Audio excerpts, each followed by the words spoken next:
And Android 19, when he tried to steal Vegeta's power, he was like, "Yeah, I'm gonna take your energy. I'm taking your power." He said it just like that too. Bro, literally, just like that. Bro, the funny part was, and this was satisfying to me too. Taking your power. Oh shit! Wait, you try it because everybody seems like they good at it. What? The Android 19? My voice too deep for that shit. All right, try it. Try it, nigga. I can't do that shit. All right, Yeah, you got the perfect voice for that shit. I'm taking your power. Nigga, you can sing that shit. Put that shit in the song, nigga. So that Android, but Singing sweet hymn song. What is up? It's your boy AJ from the Chakra Network. And if you have not heard about the Chakra Network, we are an anime and manga podcast that is tapping in with the community. Obviously, if you wish to be a future guest on our show, fill out the job application in the description below. And do not forget to hit that subscribe button, hit that like button, and ring that notification bell so you will be notified every single time we drop some content. Make sure to tap in with us on Spotify, Instagram, TikTok, and everything else. You already know, Facebook, Twitter, we live in there. So without further ado, let's get into it. If you are not from Konoha and I sense your chakra, I'm busting my Rasengan. Abandon his gang, slash his head back. What's good? What's poppin', y'all? How we do? What's going on? So this is actually my first time in person recording. Oh yeah, we should introduce him. So I can introduce myself. My bad. No, I appreciate it. No, I appreciate that. So I'm Josiah from the Chakra Network. I'm away from work, but this is the crew, and I'm here in person. I'm excited to get into it. So with that being said, let's get into it. Let's get into it. So the first topic of the day is who is and who has the best inner demon in anime. Let's start with you, Caleb. Clockwise. Okay. Well, counterclockwise. It's kind of weird. Like I'm trying to think of, like, have you guys ever seen Parasite? Yes. So technically, that's not really a demon, but that's like that works. Yeah, that that's works. like the first thing that comes to mind when I'm thinking about it. Shinichi. Yeah, and we would transform, and it was very similar. I thought that was a pretty good interpretation of whatever they were. Yeah, because even the people that he was around, like that girl that he liked, was noticing changes. Like, remember that? What was it? It was a cat or something. It was something with a cat. And he picked it up and he was about to throw it in the trash. She was like, "Are you serious? Like, what are you doing?" Facts. And he was like, "What do you mean?" Like, he was slowly turning into like an extraterrestrial being that was inside him. But that story was pretty good though. Facts. If anything, I loved it. I think that the Parasite. dynamic with the parasite or the demon, as we're relating it to right now, I think it became so dope because even throughout the whole show, it was a symbiotic relationship throughout the whole thing. I don't think a lot of emotion was in it at all. Like, it was like, hey, I need you, so I'm going to keep you alive. You know? And it's an interesting dynamic. It wasn't like, because correct me if I'm wrong, they never really got to the point where they're like, oh, I'm starting to like you. Nah, it got to that point. It got to that They point. actually started caring about each other. Like, coming to the end, like, it was kind of weird. So it was like I forget the alien in his name's hand, but as he Megumi as the person himself became less and less more of a person, the parasite was actually learning from him. So he was actually gaining like a little bit of personality in a way. So it showed with some of the feelings and some of the things that he did, and became mutualistic. So it was a little back and forth, but that's my choice. That's a good one. That was a good one. I haven't watched it, but that was a great explanation. Yeah, it is. I think I'm gonna pick the obvious one, which is Kurama. Yeah. Without doubt. Yeah. It's the Chakra Network. Right. Well, not only because of that, it's just because from Naruto to Naruto Shippuden, even the caricature, like, of how they drew the fox demon, of how it looked so evil, and I think that's so cool how, like, artistically it can convey like what something is. Facts. Because Kurama looked straight evil. Yeah, when we first met him, he definitely did. Like, I would. Yeah, he looked scary as hell. How did y'all feel about him?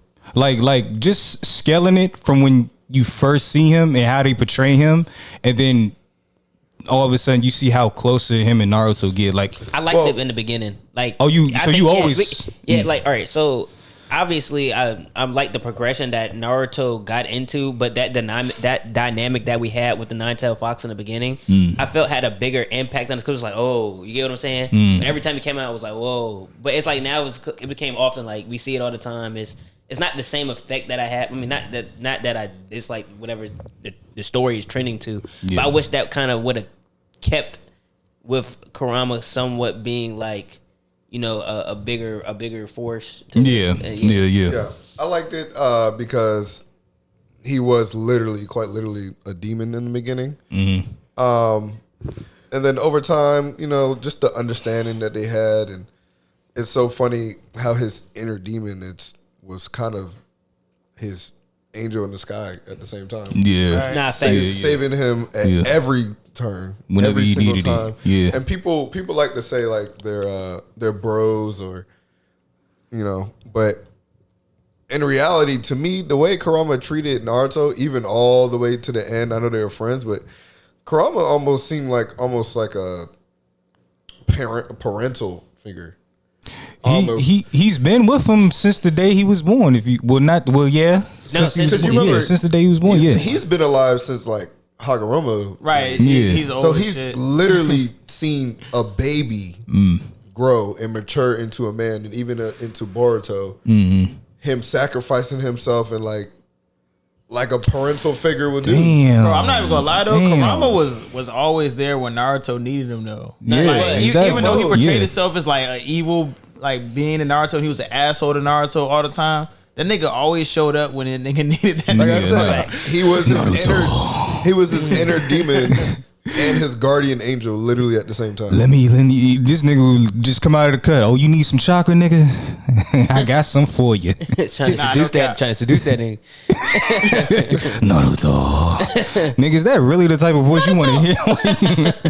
He's literally internal plot armor. Like literally built into the story. You know what? We had this conversation too. What the fuck? What y'all think this nigga was doing like off screen? Like the time we're just following. Yes, like bro. Every time you ever seen it's like you ever seen what happens in a Pokeball?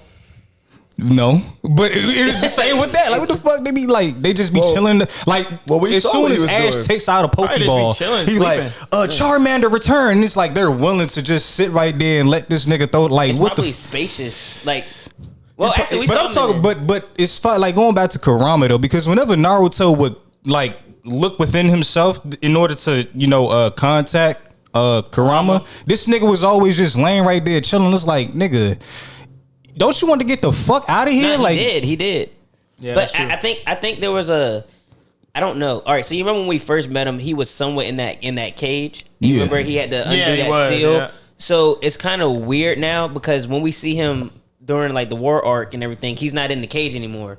It's just more like the war arc. That's because Naruto fought him though. Remember when he? Yeah, I know he did. But I'm saying that area is like he let him out, and that area is like. I think it's like an infinite void. Yeah, that's what I was getting to. But I honestly I don't think it's more like a first person view. I think Kurama might just live vicariously through Naruto, like seeing the world through his eyes and stuff like that. Maybe because he has such deep hatred for humans, and just seeing the way Naruto was moving about, like that talk no jutsu shit. Like, you got to think he was growing up in a world where it was, everything couldn't be resolved due to you actually going about things verbally. Everything was done through violence. They literally all experienced the war. That's what they were training for as they were growing up. But you have this being within you that has a deep hate for humans, yet here it is, you're inside of this guy who just seems different. Like, y'all remember that part? What was her name? I guess she's a Uzumaki too that was with Sasuke and his team. You talking about Karin? Yeah, and they got her, and she was like, wow, his aura just feels... Yeah. But what is this with, like, I feel something else. It was Kurama's... It like, just seeing that, it kind of gave a little bit... I mean, we already knew Naruto was different, but just to hear a character, like, say that, who never even met him, but just sense his aura and just say, yeah, something real different about him. Yeah, Naruto just that nigga, bro. Yeah. I mean, he pulled up to the war. Even Madara was complimenting this nigga when he came out. Like he did the Deep Forest creation or whatever, and then Naruto did that like multi shadow clone Rasengan barrage, and Madara was like, oh shit, he is different. Like when Madara give you a compliment, you that nigga, because he gave Mike Guy a compliment, and then he gave the Kage a compliment, and that's all. That's it. Everybody else got their ass whooped. Like, I can't hold, man. Naruto and Sasuke, they took that. The shit that they learned from their teachers, they became real innovative with that shit, man. Rasen Shuriken. That shit really shapeshift into a whole shuriken. You throw that bitch. That shit was crazy. But yeah, just to wrap up my Kurama inner, I like Kurama's my favorite inner demon. It kind of flips the trope on its head of inner demon just being a bad thing. But honestly, through every single turn, Kurama has been nothing. At least when it comes to quite literally saving his life, has been nothing but a help to Naruto. Right. Yeah. Even when Kurama hated him, he still was helping him. Right. You know. So yeah. What about you?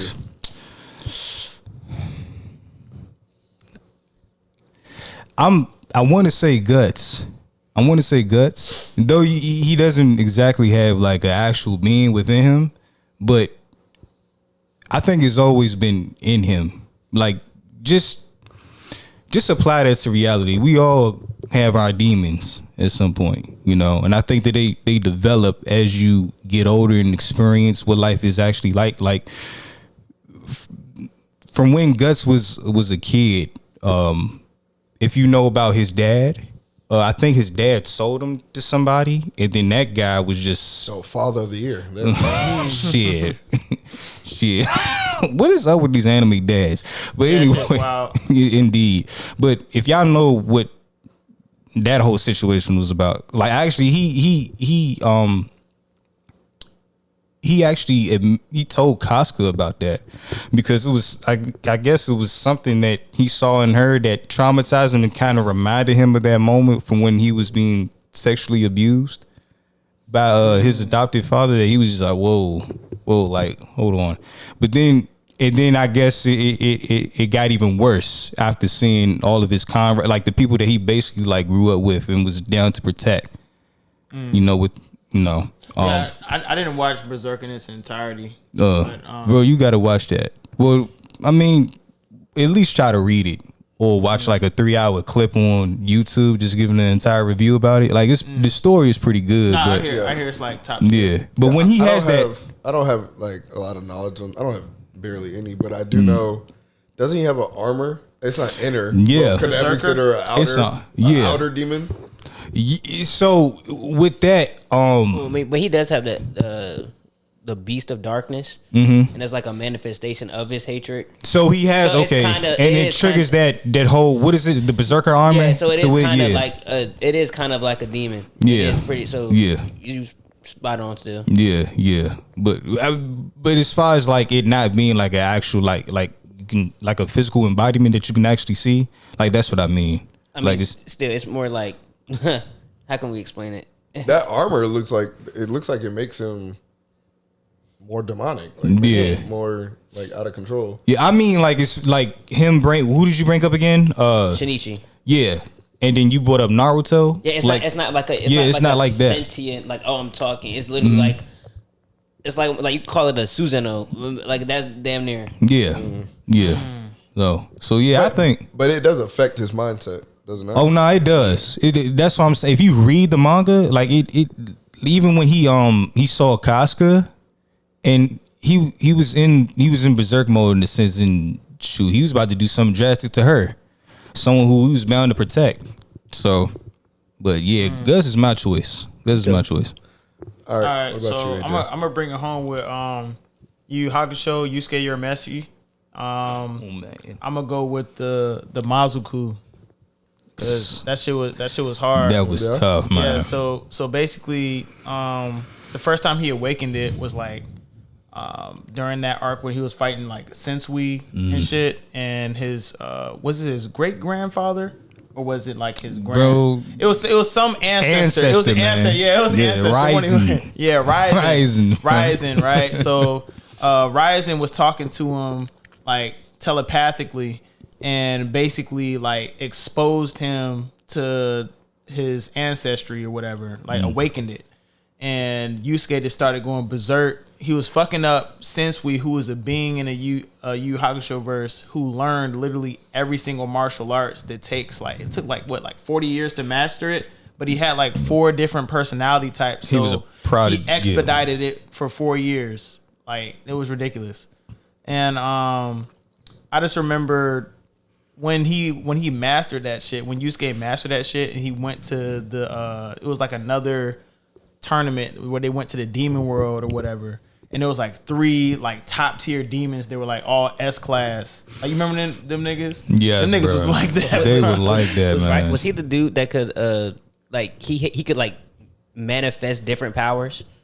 Who you talking about? Depends who you talking about. Ryzen? No, Ryzen was just straight brute force. He was just a straight demon, yeah, bro. He was brute force. Like, he was different. He literally died only because he didn't want to eat humans anymore, because he met the love of his life was a human. He was like, fuck, I can't eat humans anymore. And it went down. It went down generation to generation. Like, that came out of nowhere, because Yusuke was literally getting his ass handed to him by Sensui, and then all of a sudden you go Super Saiyan 3 mode. Like, his hair literally grew, had silver hair, had these markings on his face, and just started beating the shit. Like his ancestors basically like, nigga, you fucking around, bro. Let me go ahead and clean this shit up for you, man, so I can go ahead and meet your ass. Bro, no bullshit.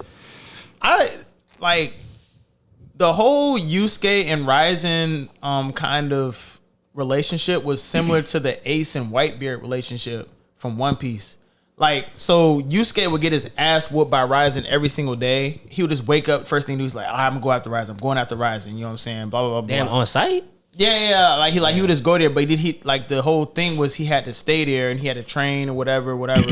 And then Ace, when Whitebeard was like, yeah, I'm just gonna take you on as my son on the Whitebeard pirate ship, Ace was trying to fuck up Whitebeard every day, but he would get fucked up every single day, to the point where he just became the second commander. You know what that sound like? Wow.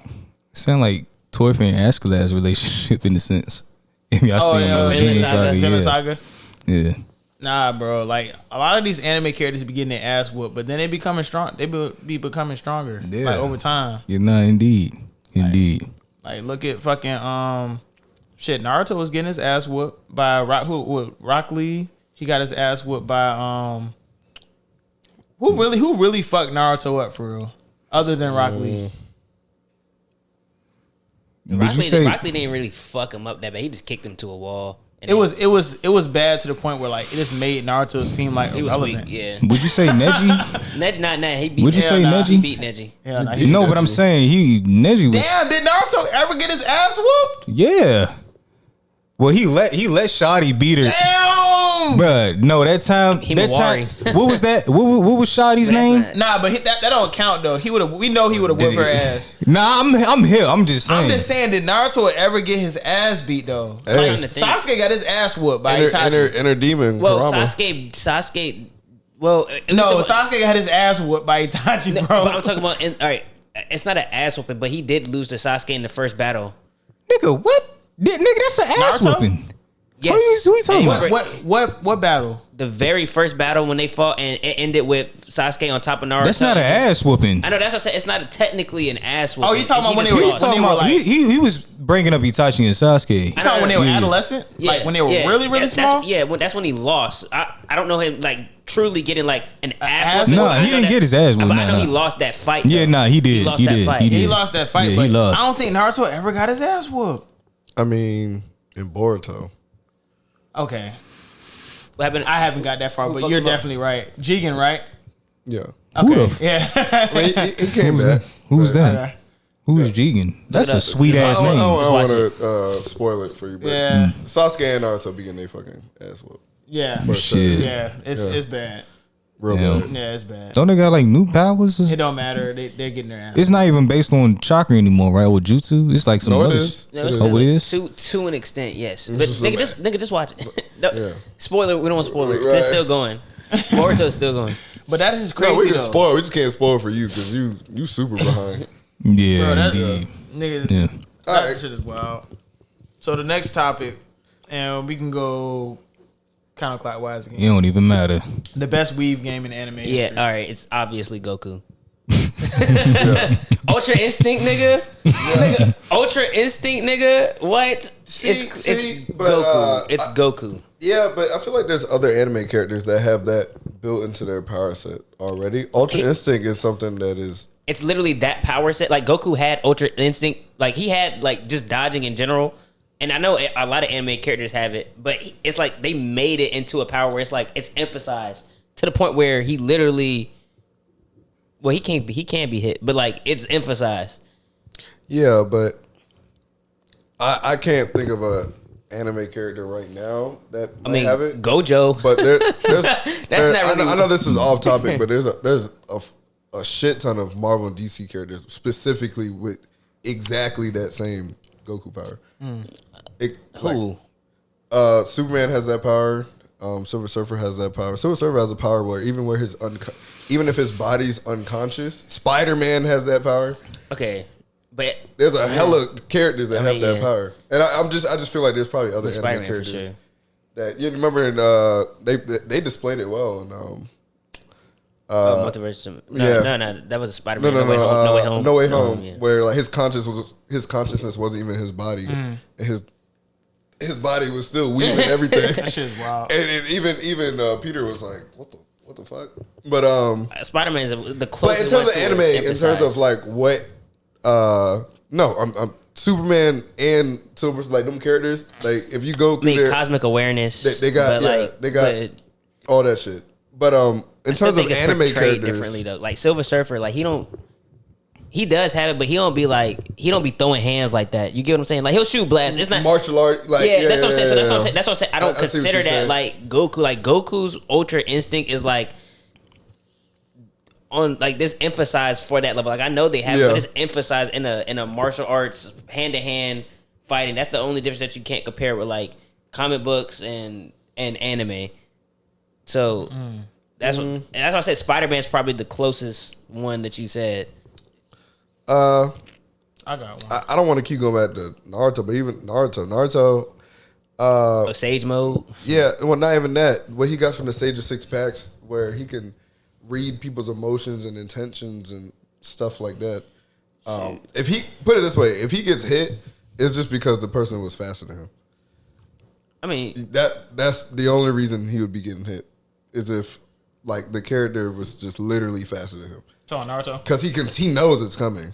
You know what I mean? Yeah, they're just too fast. Nature and energy. So they hit him. You know, for sure. Or that, obviously any Uchiha can literally read the movements before they come. That's facts. But I think you might have hit the nail on the head in terms of an obvious one. I'm sure there's anime characters that we probably don't know about, but Goku, in terms of Ultra Instinct, it's made specifically for weaving. that's what I'm saying. Well, why did he get one-shotted by Frieza Black? Okay. All right. So I mean, that just has to do with Dragon Ball Z in general. Like it's a power scaling thing. There's like they're gonna make it like that, but you already know they're gonna make a villain that's gonna top him. You get what I'm saying? So it's more so like his. I mean, we haven't gotten the full whole issue with Frieza Black. We just saw that part where he hit both Vegeta and Goku at the same time. Sorry, keep going.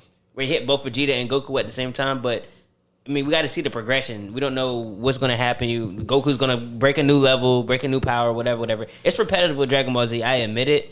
And there's obviously levels to certain, like, to his power. It's not like he can unlimitedly dodge stuff. Like, he can still be hit. You get what I'm saying? But it's just, I don't know how to explain it. You get what I'm saying? Well, I think it's just the same thing what I just said about, no, just not. I think it's the same thing about the, no, it's just, the same thing about Naruto. I think Frieza is just too fast. It's not like Goku doesn't know it's coming. There's a difference between knowing or your body knowing something is coming and not being fast enough to react to it. You get what I'm saying? Gotcha. Yeah. So it's just like the first Naruto versus Sasuke battle when Naruto first got the Kyuubi cloak or the first version with the tail. And Sasuke was like, I know it's coming, but I can't dodge it. Right. It's the same thing. But one character that I'll pick for this, and it's not even fleshed out all the way, is Shanks.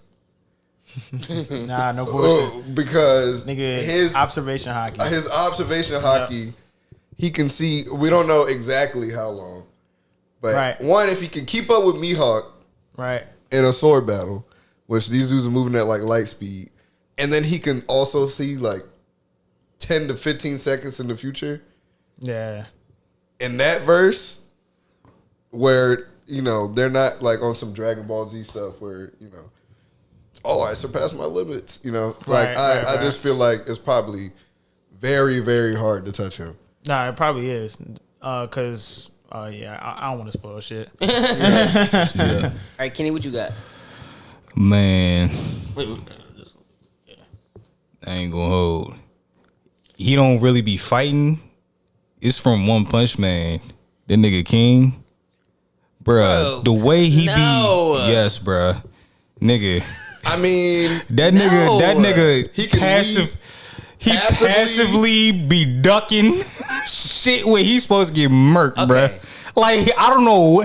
It's something. It's a name for that, man. When you get caught up in a bad situation, but somehow you just avoid that shit, bruh. I gotta get that shit to King. I think AJ would call it. What is it? Unlimited probability. Perfect probability. Remember, I said on the previous episode, like, we don't know King's actual power, but people are subjecting that he has like just really good luck. Like Domino? So, yeah, but it's like it's on an insane level. So that's it's like, the ultimate weave. You see, bro, this nigga be shitting his pants, bro, getting ready to, like, bro, he be getting caught up in situations where he's supposed to get murked. You know what? By default, you're right. That's what I'm saying. By default, you're like, right. bro, like, if anything, that is the biggest weave character that I can think of. Nah, that's actually, you know what? I give you props. That was actually very deeply thought. Because I ain't gonna hold the way they was talking about him before they even introduced him. He had that big ass scar on his face. I'm like, oh, that nigga must be the number one hero. Yeah, like I'm like, damn. And he looked like he was that guy. He looked like he was him. Yeah. But I was like, wait a minute, there's something off about this nigga, because it was like a giant robot or something. It was plenty of times. Where Saitama saved him. Yeah. It's just crazy. But yeah, that's my character. Well, and then it's another. Have y'all seen Hajime no Ippo? Nah, I've seen clips of it. You seen that, bro? That shit is inspiring. You should watch that shit. Whenever y'all feel like bro, watch that shit, man. That shit is so fucking relatable, and it's close to reality too. It's just boxers, but that nigga Takamura, when it was for the Japanese championship. Going like this, right? Nah. Who that? That nigga had his hands down. That's Ippo. Oh, okay. Yeah, that's Ippo. Takamura be having his hands down. He went for the championship, and dude caught him in the chin, like barely caught him in the chin, but it knocked him down. Oh shit. So then that nigga Ippo was like, hey man, I know you ain't gonna let him drop you like that. You better get up. And that man Takamura heard him. He was like, is that Ippo talking to me? Oh, hold the fuck up. And he stood up and he was like, man, watch me whoop this motherfucker's ass. Watch this. So, bro, dude came at him, was throwing a barrage of punches. This man Takamura, no facial expression. The storytelling is immaculate. Bro, just weaving that shit, bro. On some Mayweather shit, bro. On some like real life. On some, y'all remember that most iconic highlight? I don't know who Muhammad Ali was fighting. Oh, when he was in the corner, like, that's literally Takamura. This man up there, like, bro. Like, bro, I wanted to bring up a boxing anime, but I don't know enough. I don't know any other boxing anime besides Hajime no Ippo, but that's Megalobot. Oh, Megalo. You know what? I fuck with that anime because it's something about the 90s animation that's just style. It's the style. It's the art style. Yeah. And the story was really good. The story was really good too, though. Yeah. You talking about Megalobox? Yeah. I haven't finished it. I know it's on Netflix, but I haven't finished it. But it was. I do fuck with it though. Yeah. AJ, what you got for me? Okay, so best weave game in anime. Since Josiah took Shanks, was that your pick? I was going to go with somebody else in the One Piece verse, but you picked somebody that was better. But fuck it, I'm gonna say mine anyway. Katakuri. Yeah, because he introduced. Yeah, he introduced the shit. You know what I'm saying? So he can just see in the future already, weave everything. They didn't even know what his abilities were until he actually explained it. Like they thought that he was like a Logia because Logias are basically intangible. He fucked up Luffy. Yeah, he was like he literally could have fucked Luffy up at any given moment. But Luffy since it was plot. It was literally plot. It was plot, and Katakuri was he was honorable too. So like he didn't want to like fight, and Luffy was like at a disadvantage just because somebody on the Big Mom's ship did some fuck shit, which they did or whatever. I think they hit him with like some poison or some shit. So he just stabbed himself just for the fuck of it. I don't know what's like up with these anime characters and shit like that, but like it's for the plot. It's all for the plot. It is. Yeah, it's that. Yeah, definitely like that shit was wild. Honorable mention though. What's up? That nigga Mirio. Oh, Mirio. Bro, that nigga was weaving shit. That nigga's weave game was so good. Man. Bro, that nigga said permeation. He literally lost his quirk. He did and was still dodging stuff. He did though. Against Overhaul. He might have been. Yes, bro, that was crazy. That nigga said. I know Goku has it just because like power scaling wise, but in terms of just like. No abnormalities involved. That was an amazing feat. Bro, just no abnormalities involved at all. He was a regular human. Just regular. Nothing like no gimmicks. For me, the greatest My Hero Academia moment episode. For power. You know what? Straight A's. Now we got to go on a tangent about that. I fuck with that. But I gotta say Endeavor, man. Over Mirio? Yes. Prominence burn? Yes. Prominence. That shit. Only in Japanese. Only in Japanese did that shit hit like that. Because I watched the dub version, I was like, I'm not gonna lie. No, the dub was good too. You come on, I don't know your name, man, but I heard your voice in a plethora of anime series. You have a very, very masculine voice. My Hero Academia is I tend to go for subs, but they do have one of the better dubs. They do. Bakugo's voice, voice out there. I rather sub. Okay. But no, Bakugo was fucking annoying. But I'll give you that second. In Endeavor's either the episode, either chapter, whichever you want to go to, him against like the first high end Nomu, yes. It was so, and it kind of split the fandom in two because some people liked him as a character. First of all, some people just liked the action. Some people liked the fact that even though he was such a flawed character, he was taking steps to try to better himself as a person. Right. And then some people didn't like the fact the author was even giving him a chance to better himself. They thought that he was just an unforgivable for, everything that he did to his family and everything like that. However you look at it, that episode, so you could tell. I say it wasn't. He just wasn't fighting the high and right. He was fighting himself. That was a pivotal moment for him. Like just his character. Like after that, even once he put the fist up, I'm like, bro, that when I saw that shit, I was like, oh, I thought he was dead for one, because I don't read. You thought he put a stain? Well, Stain didn't die, but he ain't died, but I thought that man was gonna be out of commission for a minute. You know what I mean? I thought he burned himself out literally, but he put his fist up in there. I'm like, all right, Endeavor. He definitely grew on me as a character, though. I'm not gonna lie. Endeavor, right? Yeah. At first I was like, Endeavor, whatever. But after that fight, I was like, yeah, Endeavor, a real ass nigga, real nigga. Yeah, nah, that man. This is a good segue into who's your favorite fire-based anime character. Facts. Oh shit! I got Natsu. Oh man, that boy, bro. Natsu Jack Neal. Natsu Jack Neal. You should already know who I'm about to say. Who? Nigga, he got to. That's crazy, bro. That dragon of the darkness. Flame. I feel like he's not a fire-based. Yeah, like no, he is. He is. He's a fire aberration. He's a fire aberration. Yeah. He's a fire. He's demon. half fire apparition, half ice, but you don't see him use any ice. He's immune to ice. Like you see that, both in the manga and the anime.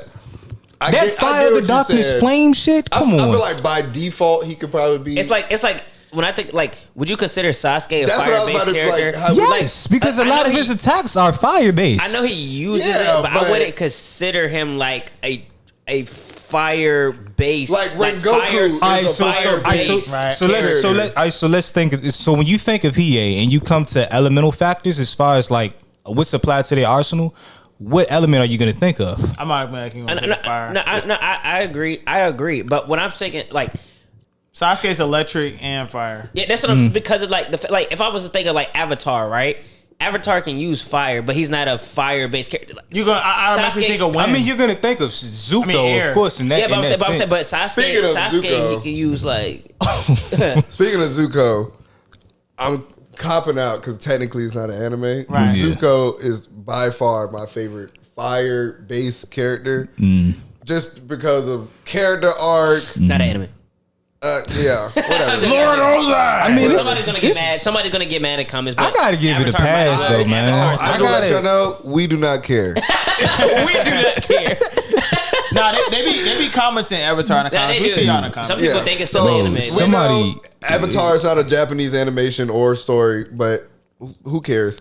Zuko, from his character arc to his drive to his fight scenes to him overcoming his sister, and I don't know why y'all fans keep talking about Azula being a better bender than Zuko. What were y'all watching? She was talented. She was more talented. No, Zuko was more so. No, she was more talented. Yeah, for sure. Yeah, couldn't she thunderbend? Yes. Couldn't she thunderbend? Zuko could too. Well, he can only redirect. I never actually saw him shoot lightning, but he can redirect. She was given straight hands. She was getting straight hands from Zuko through Uncle Iroh's training, and in order to get an upper hand on him, she had to put Katara in her, because she was about to send lightning. He said some corny shit like, don't send lightning my way. You're afraid I'll redirect it? Or some dumb shit like that. And so instead of shooting him, I'll show you lightning. Because she was shook. Yeah. She decided to attack Katara with the lightning. He had to jump. First of all, Katara's the most OP. Yeah, they did not use her right at all. Yes, they did. Bro, I'm talking about blood bending in general. She could fold anybody. Yeah, but she didn't. It was freshly new when she had just like kind of. Like, but y'all see what I'm talking about, right? No. I see what you're talking about. Blood bending. It was against the contents of her character. You can only do it on the full moon. You know when she used that shit the first time, she was crying. Yeah, like that shit. She was OP without it. She folded Azula. Nigga, I know that. I'm saying, imagine her. During Cozen's comment, I'm pretty sure. But she was folding a lot of people. But that blood bending shit is OP as fuck. That shit is. Nobody can beat her. Yeah. You go on the core. What was his name? Like in the first was Amon. That nigga was taking people's been. Nah, facts. But back to like Zuko, just firebending. He's my favorite simply because of his character arc. Again, you bringing up him having to overcome his nut ass sister. Azula is tough. Let's be clear here. Nah, for sure. Yeah. But y'all be carrying that fight. Type. She was losing that fight, and she cheated, bro. And she still got folded. Still got folded. Bro, that shit was cool when Katara. God damn, why the fuck you do this, bro? When she was about to shoot it again, but this time she was closer to Katara, and then Katara, she saw the water. It was like a vent underneath him, and she saw that shit, and then she just about to drown. Everything froze, and then she's like, I'm like, what the fuck? I'm watching this shit as a kid. I'm like, what the fuck?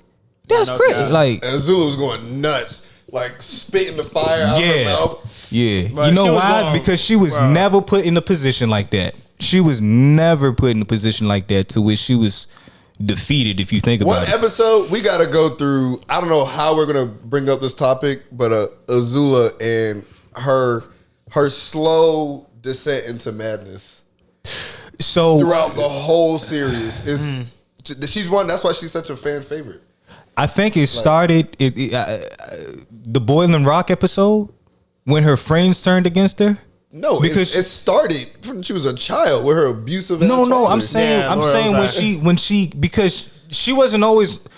Yeah, she was extremely conniving and manipulative, and always she had this superiority complex over everybody.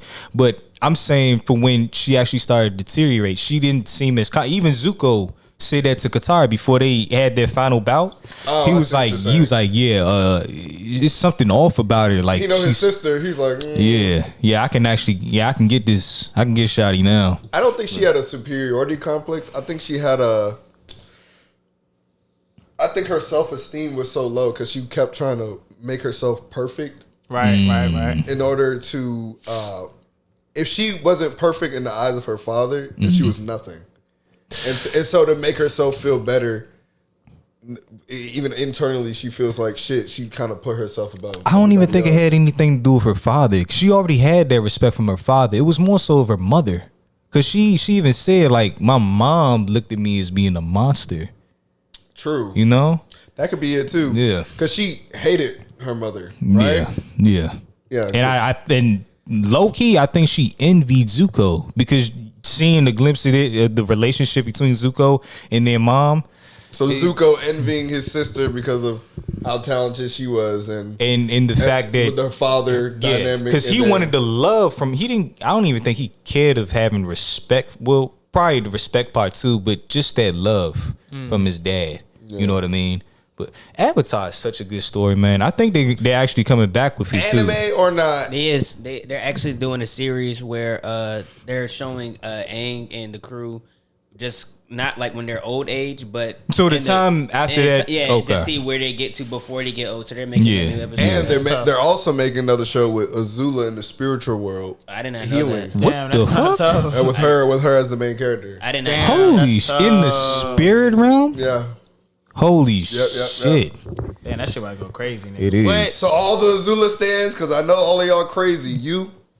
And you. I know y'all excited. Nah, no bullshit. No bullshit. That shit about to go crazy. Hey, shout out to whoever that was, man, in the story when y'all had that question about who's the most inspiring character. Somebody typed in Uncle Iroh, man. Shout out to you, bro. Shout out to you. I was like, I don't care if it's not deemed to be anime. I'm putting Uncle Iroh up there for sure. Like, for sure. Yeah. For sure. Yeah. Then we posted it on the story. We had to get a shout out. Yeah. Everybody's uncle. Wait, so AJ, what's your favorite fire-based character? Favorite fire-based shit. I think I'm gonna bring it home with Rengoku. Rengoku for Demon Slayer. Oh man, that's a good one. He went out like a G, and even just like his presence in that whole Mugen Train arc type shit. He's like set your heart ablaze, you know, all that type of shit. He set the standard, bro. Literally set the standard, and all that while fighting an Upper Moon 3 with no Demon Slayer mark, bro. I was like, this nigga didn't even reach his full potential yet, and he was still holding his own. Literally had Akaza on the ropes, and had the sun not even come up or whatever. I don't know if Rengoku would have killed him off or whatever, but he definitely was right there. I mean, he had his fist in him or whatever, and he was dying.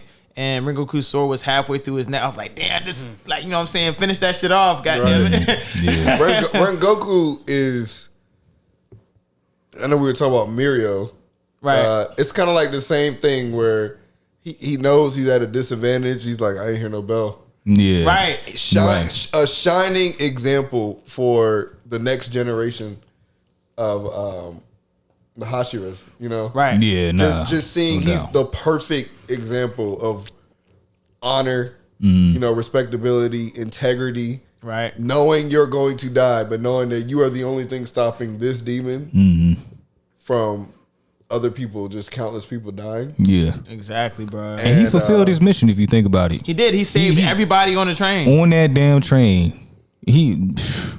I'm not the biggest Demon Slayer fan, but that scene, I definitely see why it's one of like the most popular anime. That shit was fucking ridiculous, bro. It's crazy, man, how well written he was. And if you think about like Demon Slayer, I'd say would give about like 2 more seasons, 3 more.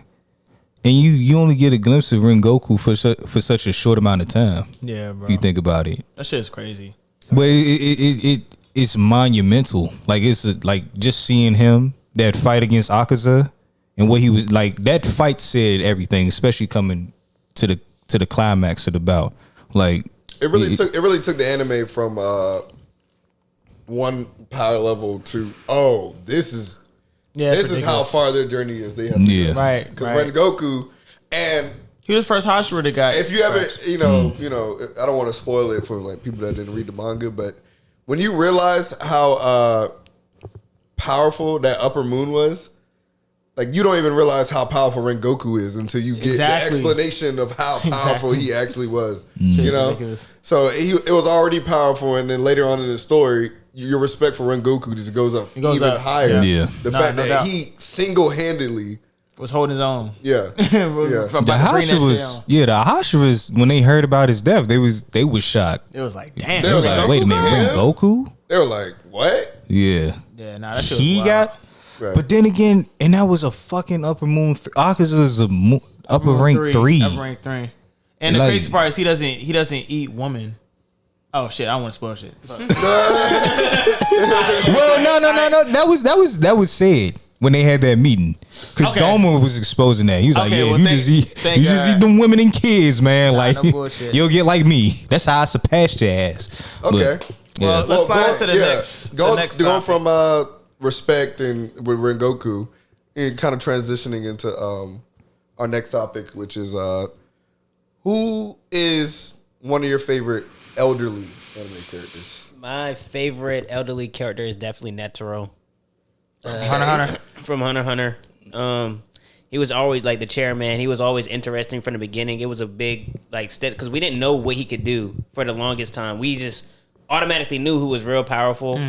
And his interest was crazy when he first came in to fight Meruem. Yeah, and it was a very creative power. Like we didn't know what he could do, but once he put his hands together and the thing came from behind him, and he was giving Meruem the work. Yeah. Like that whole, and he went out like a G2. The Guanine Booty Sadfa. Yeah, and it's crazy. It's kind of crazy because like he got some screen time, but it was just like. Just that one scene alone, I'm actually kind of upset that they killed him off earlier. Who? Netero? Yeah, because like he was a cool character, and we got like his whole backstory and everything. Well, just within those few couple of episodes, like they could have done more with Hunter x Hunter just got dope elderly characters. Period. They do. Like, period. But yeah, Netero. I like Netero because he kind of played. Kind of what Gojo does in JJK in terms of he was the balance of power. If he wasn't there, everything goes awry. Which you know, if you reading in the manga, things are starting to go awry. Right. Also, again, setting the standard of power. Yeah. You know, you just see him at the top, and he kind of was a tipping point of where Nen could get you. Facts. Until the Chimera, like, you know. When that nigga got his leg cut off and that nigga said, that shit was wild, bro. Hey, that nigga occluded his own leg. I was like, he didn't even flinch, bro. He didn't. How did he keep it flexed for so long? I have no. Because that man was OP. That man was OP. Like when he did that, like when I first saw the scene, when I saw it get cut off, I was like, my mouth dropped. I was like, I know this nigga just like lose his leg, and then he lost his fucking arm. Bro, you know what's crazy? That nigga said, I can still pray. Bro, literally. Bro, hear me out though, right? That whole battle was literally say uncle. That's literally what that fucking battle was. Literally. Call me uncle. Because Netero was not telling that nigga his name. And Meryl was like, nah, you gonna tell me my name, nigga. And Netero was like, it's okay, I got a trick up my sleeve for you. Right. I promise you I got something on for some Kunta Kinte shit, man. Right. When he started doing his power again with the one hand, I was like, bro, the one hand? Nah, the shit he was just like, you remember that nigga did the love? That shit was hard. That shit was hard as a bitch. Nah, he was like, that nigga did the love, bro. He did the fucking love shit, bro.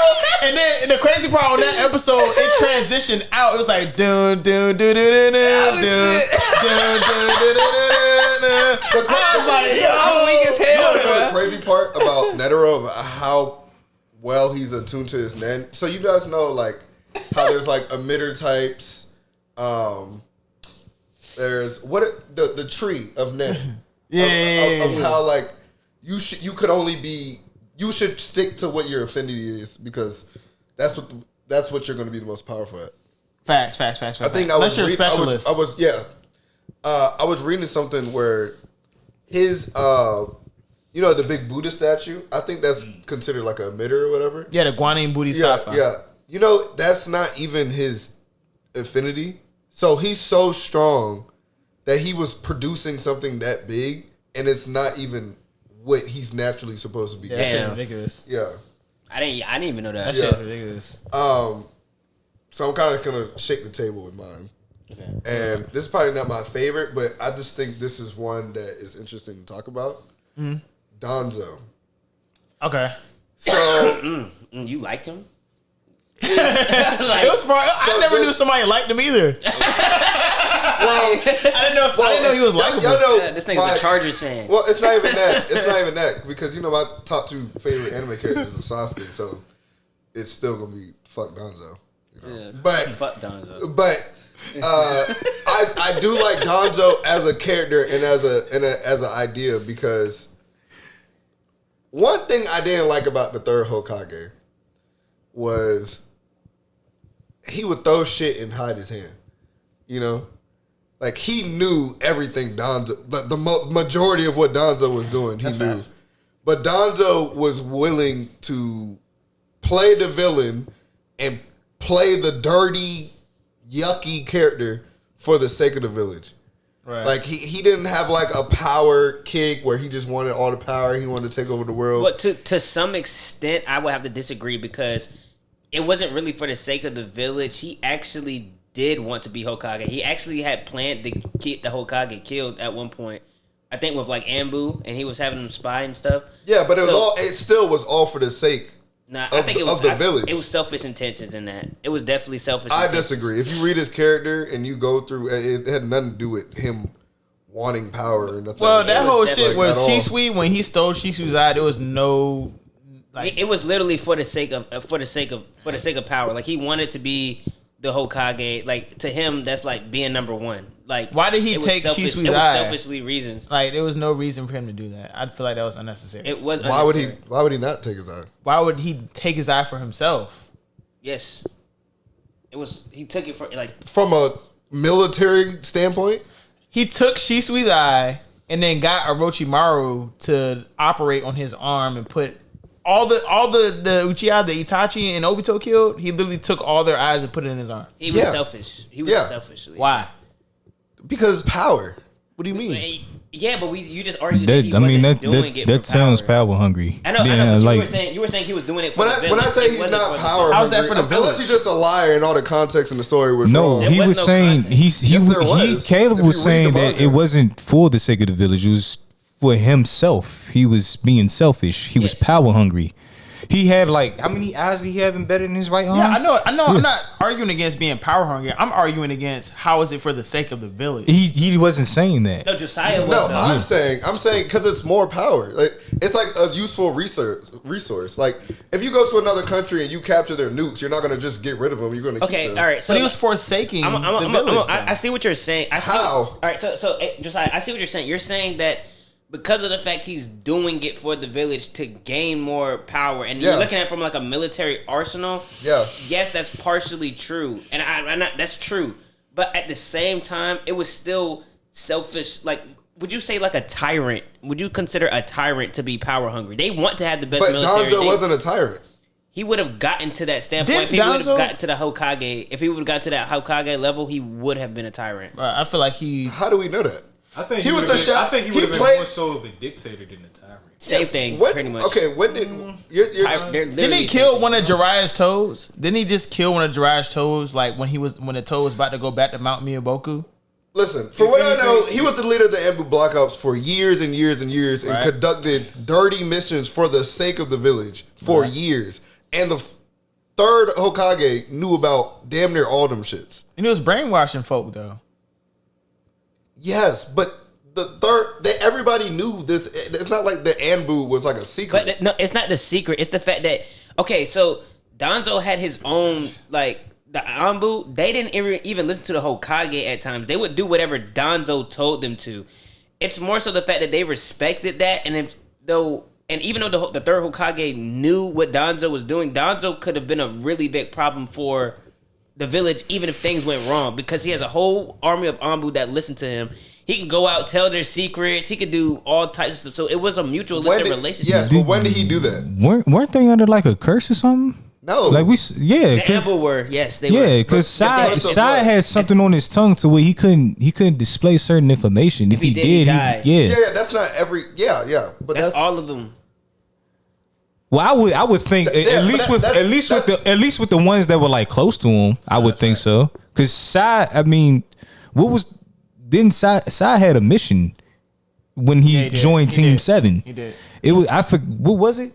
I can't remember off the top of my head. And not every Anbu was good. Like we've definitely we saw Anbus get fucked up by like people in the Leaf Village. Like, and we don't know exactly what they were doing, but they were under Danzo. Like Danzo was doing shit for himself too. Like, bro, did you realize that Sasuke would have been no more had it not been for Itachi literally telling Danzo, if you do anything to fucking Sasuke, then I'm spreading information to the other villages.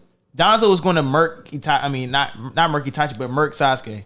Yeah, for the sake of the village. Sasuke didn't do anything though. Listen, first of all, what the he was whole gonna kill a boy. In terms of the Leaf Village, he told him to kill a family. In terms of the Leaf Village, I don't fuck with the Leaf Village. Period.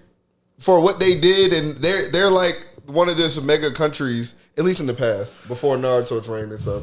They did fucked up shit all the time. So what village do you fuck with? Period. Like all None of them. They're all morally gray, where they're doing what's best for their country. I'm not saying Danzo was a good person. I'm saying he was willing to do what was necessary for years to make the Leaf Village the most safe and the most powerful country, which he did, which he accomplished. I mean, that's okay. That's a byproduct of his selfishness, though. Like, his main goal isn't that. I feel like his main goal is his Yes, it is, though. That was his whole character. You can't tell me one thing he did against the village. Not one. I told you plenty of things. No, you didn't. He was killed. Bro, he literally killed one of Jiraiya's toes just for the fuck of it after the end of the show. What did Danzo do against the Leaf Village? The toe was literally going to take some valuable information back home or some shit. And Danzo just killed it just because, bro. I know I'm not tripping. And then wasn't Danzo trying to kill the Hokage at one point? Yes. Like, that's not for the sake of the village. He wanted to have that power. Like, he wanted that's not for the sake of the village. That's for himself. If he feels like he's the best to lead the village into the future, wouldn't that still be for the village? Okay, is that like asking yourself, was Sasuke right? Because his whole thing was for the will of fire. That's like asking, was Sasuke right? Let's agree to disagree. We got to move on. All right. So my elderly character, I gotta say, is Genkai. Okay, I gotta say Genkai. I gotta say Genkai, man. Genkai, when you first meet her, Genkai was perfect for someone like Yusuke. She was pretty harsh though. She was like she was like when they first fought that. But wouldn't you want that for someone like Yusuke, knowing his personality and how he was coming up? Because if you think about, his mom was an alcoholic and was neglected. It's a few things that I feel about her. Like, yeah, she was right, but it was one time I forgot the demon's name. They were fighting the demon, and if she had died, right, and the demon had taken her ability, she was fine with the demon knowing that, and was just like, what demon are you talking about? The very first, that first demon that they Yusuke had fought. I can't remember. It was like a whole group. They fought throughout the All right, so you remember it was a demon, and the demon had like different manifestations of other powers. So every time he had beat like somebody, he would take their power. And it was like that one where he had Yusuke over like these fish and everything like that. You remember? And he had first copied Yusuke's spirit gun. Yeah. So it was when Genkai was like, "Hey, I'm just gonna let fate decide. And if this demon happens to beat Yusuke and then eventually kills me and gains my power and then does whatever destruction, I'm fine with that. Like I feel like that's kind of like I feel like logic. Like you don't remember that? Like that's literally what she said. And the only reason it didn't happen. Genkai said that shit. Yes, and it was the only. Yes, and the only reason why it didn't happen was because they thought Yusuke had got defeated, but really he just tripped and he fell into a watering hole and missed attack, and they thought he was gone. And then she was like, "Oh, you just got lucky and you fell." But she was going by everything with fate when literally everything was on the line if she had gotten her power ticket. So it was kind of like it's like 50-50 because to me that doesn't make sense. You get what I'm saying? Like, why would I don't remember that. Why would you do that? She was like, "Yeah, I know, I remember that." I don't remember that. She was like, "Yeah, you idiot," or something. Whatever. What was the demon's name? But I can't even remember, bro. I forget his name, but he had like 1,000 different fucking shits. Man, fuck it, Genkai. Go ahead, bro. Hey, I'm standing on Silver's Rayleigh. Okay, from One Piece. One Piece. He's the second hand man of the one and only Pirate King that we know of. For sure. Gold D. Rogers. Silver's Rayleigh. One, he taught Luffy damn near all he knows about hockey was getting that nigga right. And then like he helped him hone his Gear 4th ability as well. And then on top of that, he's solo. Like he was like fighting fucking Admiral Kizaru, who's literally an embodiment of light. Which is insane. Dishing sword play with this nigga. So Kizaru literally like made a sword out of light, and then was trying to travel at light speed, but Rayleigh cut the light in half and then let them escape. And then let fucking Luffy and everybody escape. Straight hockey. He's a hockey man. Bro, the crazy part is he was talking to the fucking Admiral, sword playing with the nigga, and talking to Luffy and them and like, hey y'all, like y'all have a good day, whatever, blah blah blah blah, and fighting the dude at the same time. He was like, damn, it's been a while since I've used my sword or whatever. And then Kizaru was like, yeah, we would have to plan to get your ass. Like we can't just pull up and just automatically just lock you up. No, we're gonna have to like thoroughly plan to capture him. Like it was some crazy stuff. I have respect for any character that's just straight hockey. No bullshit. World of One Piece. No bullshit. Dark King Rayleigh. Not on gear. Nah, that shit's crazy. He's straight natty, straight hands. Yeah, that shit is wild. The nigga's name is Dark King Rayleigh. He's a goat. Name. Dark King Rayleigh. He's a goat. Dark King Rayleigh. Wow. That's a good one. It's a goat. Well, let's go into our next topic. Best anime shit talker. I gotta go with Dark Schneider from Bastard. Okay. The way that, well, first of all, it's so funny because he knows that he's going to win the fight every single time. So he's going to play and act like he doesn't, but he's going to come back and say some foul shit. Especially, and he's very misogynistic. So he's going to, like, some of the stuff that he said, like, it was, I forgot what it was. He was, so he has this one girl, right? Mm-hmm. And he got born into this new body, and it was like this one girl was like babysitting him or whatever, and then he turned into Dark Schneider, but because he still had the memories of when he, like, the younger boy that he basically was like turned into, he has a connection to this girl, so he loves this girl. But then he has his ex where he left her or whatever. She's like desperate, whatever, for him, and she tries to kill him and all this other type of stuff. And then he's talking to her, and they get into this big fight and everything. And it's just funny the stuff that he's like saying throughout the entire episode, because it's like at the end of the day, it's like he knows that he's gonna like get her back at the end of the day, even though she wants to kill him. And that's the type of mentality that he has throughout the entire show. Like, you could might as well call him a gag character to an extent, because he's like, his plot is similar to like One Punch Man or Anos Voldigar. Like, he's made to win, and he's very vocal about it. It's funny. So I'll go with him. Crazy. For me, so I wanted to go with Frieza at first. They should have went with Frieza. Frieza is a good shit. Because monkeys. Is he a good shit talker or is he just extremely racist? I mean, racist could be good shit talker. Man. Or is it both? It's both. I think it's both. Because let me tell you, he'll talk shit with a spirit bomb coming at his forehead. He don't give a fuck. Gonna hold you. He said some fuck shit to Vegeta, man. I think this is Vegeta was beating his ass, and then because Vegeta, you know, he always refers himself as the Prince of Saiyans, bro. Prince of nothing. You know what I'm talking about, Yeah. bruh. He said your words are just as empty as your title.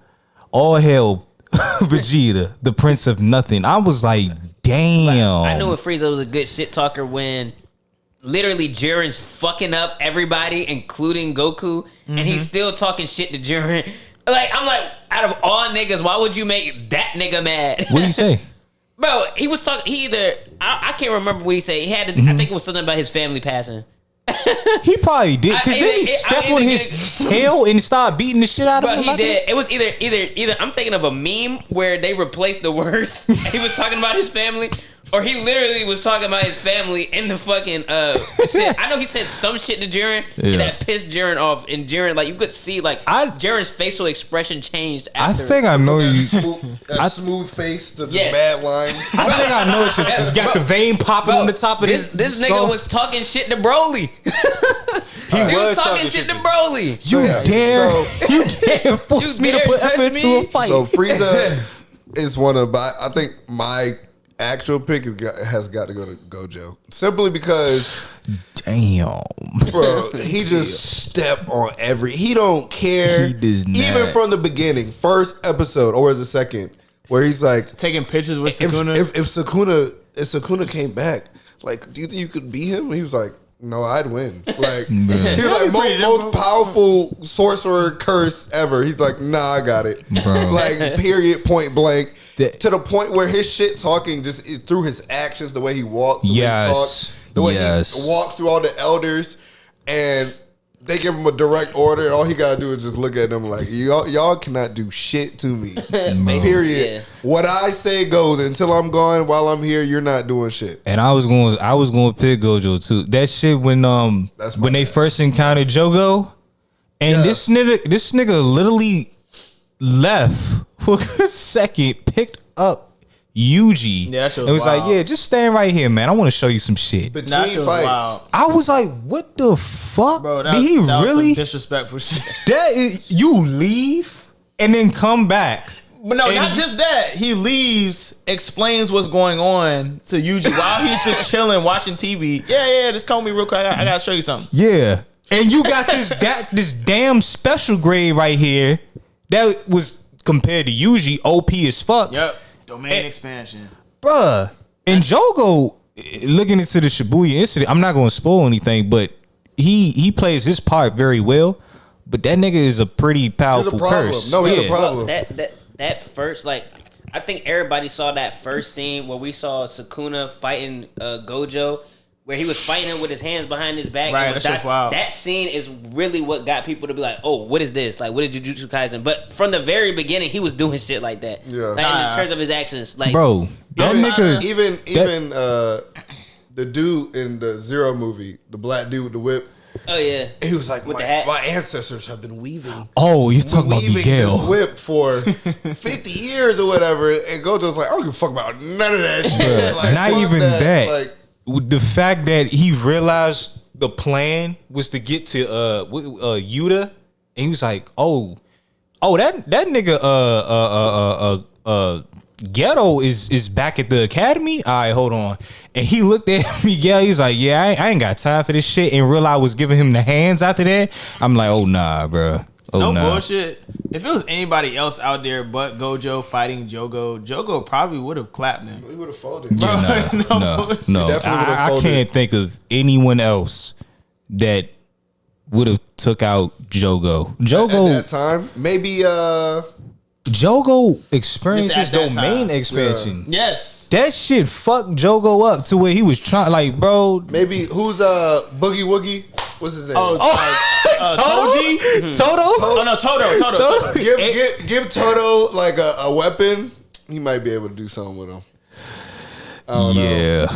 It'll be a fight. That shit is cool though. That ability, especially when it was fighting against Hanami. He's like, bro, imagine you dancing with that shit and you just fucking up a curse like that shit. That shit is sweet. Wait, so I mean, you chose Frieza, but are you tying with you going with Gojo too? Well, I had another one. All right, who you got?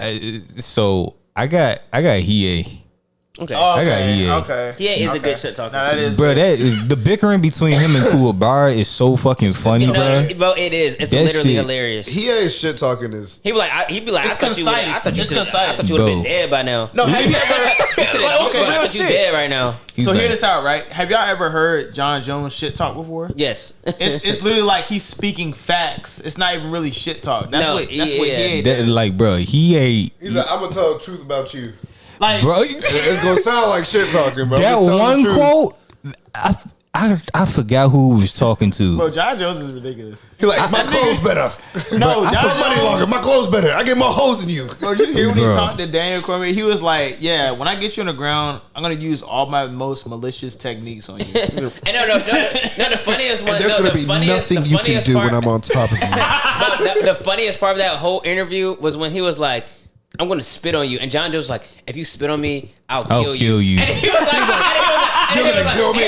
You're going to kill me, John Jones? Was like, yeah. He was like, you're going to kill me? And then he's like, you really think I'm going to let you kill me? I was like, that's what he said. Like, he didn't know what to say after that. And then John, you really think I'm going to let you kill me? Because I think John Jones is probably serious. Yeah, the fight was that fucking insane. You saw it, bro. They literally tore down the whole set. Getting ready to fight before the fight was even scheduled. Just with his most recent fight with Surreal Gan, he was like, yeah, he's alright. His boxing skills are alright, but I'm just gonna wrestle him to the ground. And once I get him on the ground, the fight's gonna be over. And that's exactly what he did. You know, we're missing the GOAT, and I can't believe I did. I hope you pick him. We're missing the GOAT. Hold on, I ain't even quote what he said. This shit had me. I was laughing. I forgot who the fuck he was talking to. I can't remember if it was in the Dark Tournament. But this nigga, he said, it was, fuck, man. That shit was in my mind. It was in my mind. Wait, what battle? I can't read it was someone, it was Dark Tournament? Yeah. So was it the red haired dude when he cut his arm off? No. Was it Bui? When Bui took his armor off? It might have been. Because that Bui shit was... Bro, if y'all go watch Hiei versus Bui... First of all, Bui was fucking this nigga up. He was fucking him up. If you watch the Naruto versus Sasuke fight when Sasuke put his ass in the ground like that, that shit came from Bui versus Hiei. Bui? Really? That shit came straight from Bui versus Hiei. First of all, Bui is like, that armor that he had on was supposed to suppress his true power for one. And that's why Toguro had picked him. As a matter of fact, Bui's was actually his true intentions was so that he can actually get stronger than Toguro, because he kept on thinking about Toguro. Toguro literally like emasculated all of them. Yeah, bro. Toguro was that nigga when we first introduced. I don't know if it was first introduced. He was on a motorcycle. But now when he went to go fight the demon, and the nigga was like, I don't like doing my job sometimes. Yo, and nigga just walked in there. Them big ass, he took the whole. He said, "Nah, y'all can all just fight me at once." Y'all go at once, bro. Like, literally wanted to do it. Oh, you think you can take all 5 of us at once, huh? You remember that shit? And here go this nigga, bro. He got them shades on. I don't even think he was using 5% of his power. Bro, he wasn't. Wait. Did this nigga shades have like ends, or were they just on his? No, they had ends. They had ends. Yeah. Bro, but the fact that he just one tapped them and their bodies just cut in half. Bro, that's literally on some. Kenny, you brought it up in one of the previous episodes. What? Bro, what's the dude that he could touch you? Like he's in fucking Jump Force. He can touch you and what? Just in the North Star. Kenshiro. Yeah, Kenshiro. Yeah. Nah, no bullshit. But Toguro even plucked the dude's head off, though. You saw that shit? I found it. I had to look it up. I didn't find the fight, but I found it. Okay, this is what he said. He said, does a death wish cause you to talk to me that way? Damn. I was like, damn. I can't remember who the fuck he said that to. And it was another one too where he was like, yeah, I'm too stressed right now, so killing you will be a good remedy or some shit. I'm like, what the? He's pure demon. He's pure demon. His mentality, the way he moves, he's pure demon. But he's like, who can I compare him to? Who's somebody that's always talking shit, but Sashomaru. From Inuyasha's brother. That's another good character too. He goes through he goes through a tremendous character development. But Sashomaru, he's always talking down to Jockin. He's always saying, "Hey, Jockin, you keep talking that bullshit, I'ma kill you." But he never kills him though. Like it's just like yeah. Well, all right, AJ, do you have a pick? Yeah, I'm gonna go with Vegeta. Vegeta. The Prince of All Saiyans. Prince of All Saiyans. That nigga. Kakarot. That nigga be shit talking his ass. Like, mind you, like he's a 5%er. He's sort of. That is your slave name. Your name is Kakarot. Your name is not. You're a low class. So here we are, right? So Vegeta is always presumptuous, but it would be to a point where whenever he actually wins and shit talks, it looked good though. Like when he fought the androids when he first turned Super Saiyan, he was shit talking that whole time. That shit was actually tough. That shit was tough. He put that nigga chest foot in his chest. Bro. You know what's crazy? It's conspiracy. That shit might be chronic. Every time this nigga takes severe damage, he's always holding on his right arm. She broke the mess out of his arm. Yeah. Oh yeah, that shit was crazy. But that shit with the Android when he fought Android 19. Yeah, Android 19. And he said took his arms off. He was like, "Oh, he ain't leaking oil now." Bro, that nigga was like, "Let me ask you something." Talking shit to a robot is insane. You know how fucking powerful you gotta be. Well, technically they're androids. Yeah, that's true. That nigga said to Android 19, he was like, "Let me ask you something. Has an Android like you ever experienced fear?" And that motherfucker got the running. I was like, "Holy shit!" They was in a crater. This nigga had no hands, huh? The Android was getting more human. Bro, Android's like, yeah. He was getting more human. This nigga literally had a mechanical. Is this fear? No, bro. The Android is like Gar. Blood. Bro, you know what's crazy though? You know what's fucking crazy? Vegeta was the only motherfucker that put fear in Kid Buu. If you think about it, Kid Buu he was beating the shit out of fucking Vegeta to where Vegeta powered down. Mm-hmm. And this nigga climbed out of this crater like Kid Buu turned around, got the laughing and shit. He looked down in the crater. It's like, oh, that nigga dead. All right. It turned around and started laughing. And then Vegeta was like, hey, what the fuck you laughing at? What did you think? You thought I was dead? And this nigga Kid Buu was like, what the fuck? This nigga keeps getting. It was like on some Rocky Balboa shit. Yeah, I remember when he put fear in Frieza. Because Frieza terrified. I mean, he was more. All right, so you remember when Goku first went Super Saiyan? Yeah. And Frieza was shook because he was like, oh shit, this is my nightmares. But in Super, when he realized that Vegeta can also go Super Saiyan God Blue, that nigga was terrified of that, bro. Yeah, he killed. Remember, Frieza has PTSD from any Super Saiyan. But Frieza, he said, "Yeah, I'm gonna take y'all to hell with me," and then blowing up the planet. Bro, but it was funny when Android 19 when he tried to steal Vegeta's power, and he was like, "Yeah, I'm gonna take your energy. I'm taking your power." He said it just like that too. Bro, literally, just like that. Bro, the funny part was, and this was satisfying to me too. Taking your power.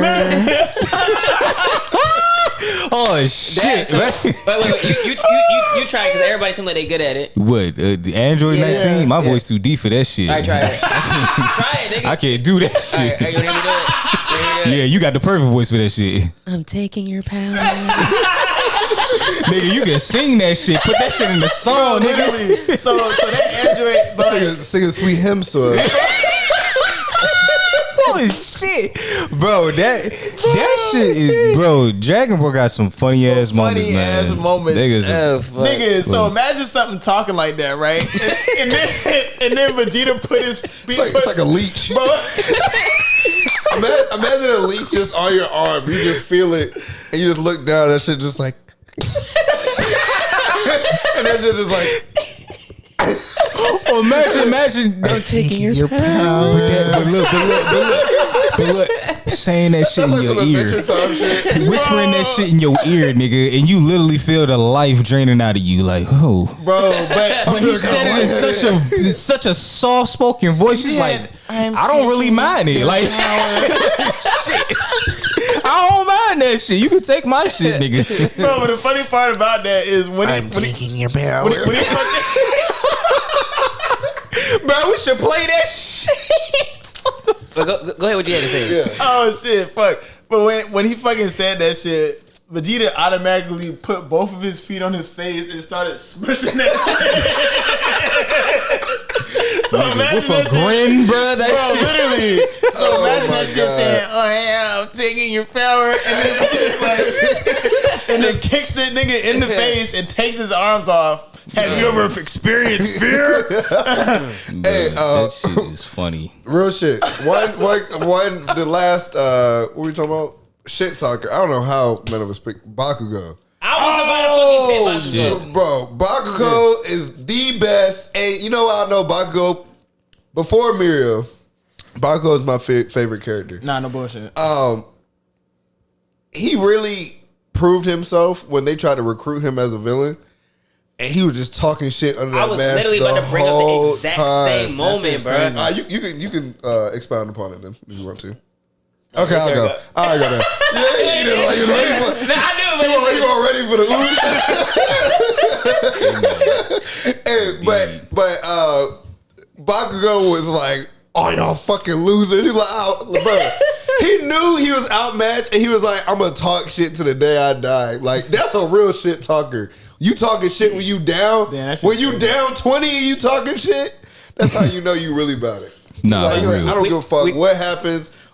None of y'all niggas better than me. You can't beat me. You not better than me. Nah, that I shit get more was money wild. than you. I smell better than you. I get more bitches than you. Like, what are you Bro. All bullshit aside, though, still the best shit talk is definitely Escanor. We just bring him up on the show too much. It's definitely Escanor. Escanor, without a doubt. Who decided that? Yeah, Like, that's the who best. says that? Like, He's the best who shit decided talker. that? You know why I didn't pick him as the best shit talker? Why?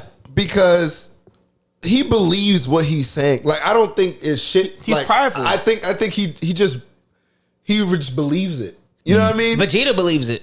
Vegeta's also private. Vegeta takes L's every fucking day. There's no way he believes that shit. I hate that after shit. 50 L's, there's no way Bro, you believe you the best. His pride is too high, bro. He believes it. Nah, bro. He believes it. Hey, He believes it. Y'all remember when Vegeta was I talking love shit Vegeta to just like Cell? the next person, but Bro, Vegeta was definitely talking shit to Yeah, Imperfect Cell. that Nah, he nigga- was. No, it was so fucked up. Remember he like I feel so bad for Trunks, bro. Oh yeah. Like they were literally in his way the entire time after he was trying to help them.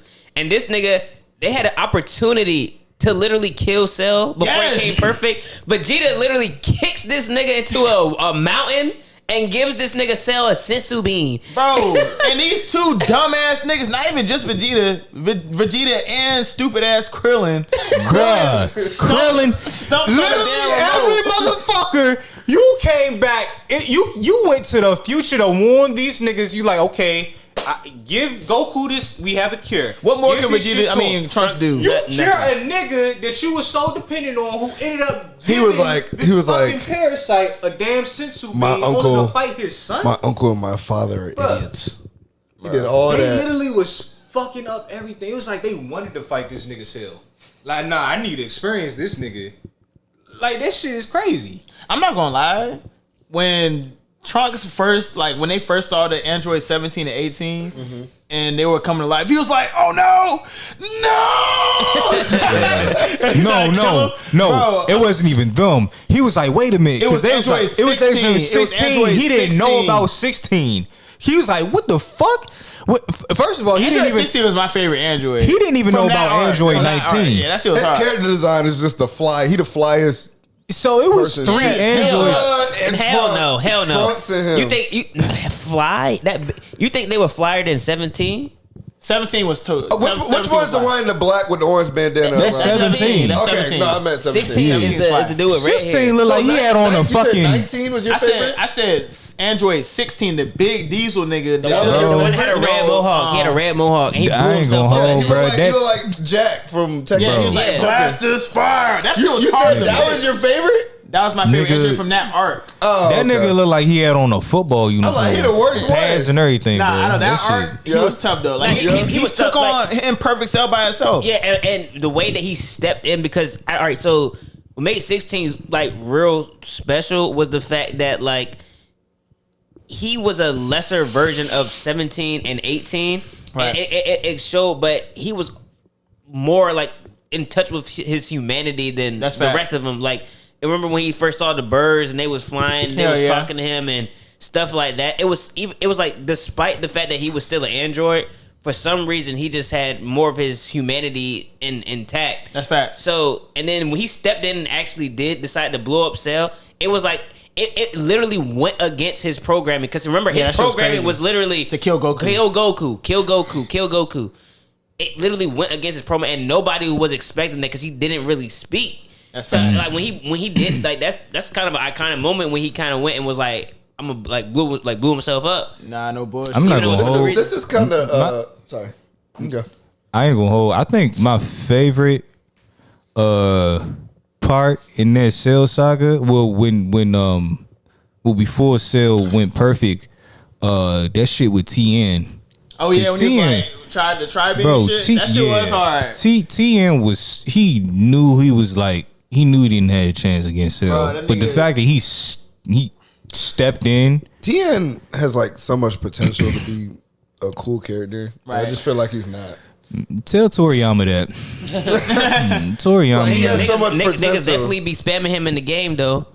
Nah, no bullshit. Nigga, With Dragon Ball Z Tri-Beam. fighters, No, niggas definitely be Tri-Beam. spamming him in the game. That tri-beam shit take hella damage, bruh. Niggas be spamming him. You in the got game. all 7 bars charged up, bro. You could take A little, yeah. a little parallel. We didn't write this down, but we have who's the best anime shit talker. Who do you guys think is the most humble anime character? Most humble the anime most character. humble. That's a Ooh, very Shit. it's a very interesting it question. is. It's a hard one too. When you look at so many, it's like a plethora of anime series. Well, not It's- now. And don't choose Naruto. I wasn't gonna choose Naruto. I wasn't even thinking of Naruto. I wouldn't say now, but earlier on in My Hero, I would have said Deku. But since he's a vigilante now, I would say that he's like more cocky. No, he's still humble. He's definitely still humble. That nigga definitely said y'all can't keep up with me. Yeah, he was like, But it was like you're just gonna slow me down. Right. But in the first few seasons, he was definitely humble as shit. Even But after he got that wasn't one for due all. to him not being humble though. He doesn't Like, want to get them hurt. Yeah. Well, fucking All Might then. All Might I wasn't. feel like All Might wasn't All Might- really the most humble. how? He wasn't. He no, wasn't no. boastful or cocky. Bro, that nigga could have just literally, he stopped billing it. You know how Billing cocky it. you got to be like, as long as I'm here, everything's gonna be right. All right. No, literally it was. Quite literally it was. Yeah, It was true. He literally. It was true. Villains didn't come out until All Might went down. That's true. I think you hit it. I think you hit it. All All Might Might- is definitely a humble character. All Might is definitely humble. I would say Mirio's way more humble than All Might. I wouldn't say way. I think like Mario is humble too, but like, Mario is humble. but All Might's definitely humble. That's why Stain looked up to him as a real Like, hero. here's how. Like Endeavor was cocky. Here's how I know that Yeah. All Might. Here's how I know All Might's humble. Despite like the fact, like what you said, like he wanted to do that. He was humble enough to be like, I know what this power is, and I'm gonna pass this down to the next generation. That's fact. Like he knows like where he stands and everything, but he already What, knew what what do you mean? What do you mean by that? So you know the power that he has. It's All for one. No, one for all. One for all. It's literally like you kind of have to be humble to have it. It's literally about like passing it down to the next generation, and then like it gets vetted because the person gets to choose. So yeah. So, and all my is humble. He wasn't supposed to. Remember, Muriel was supposed to be the person that got. Like that was like the top person to get it. That's fact. And then he looks at but he looks at Deku. He would have died early though. Probably would have because he has a quirk. Yeah, but he looks at Deku. He was like, like I know that you're not this, but you're gonna work to this. Like he was giving like the fate of everything to him. Like you just have to be a humble person just to have like the power. I feel like to know to be thinking. All my is definitely humble. Yeah, for like sure. he's humble. I agree. Bro. Yeah. So I think all my is humble. Muriel's definitely super humble. Who you got? Deku.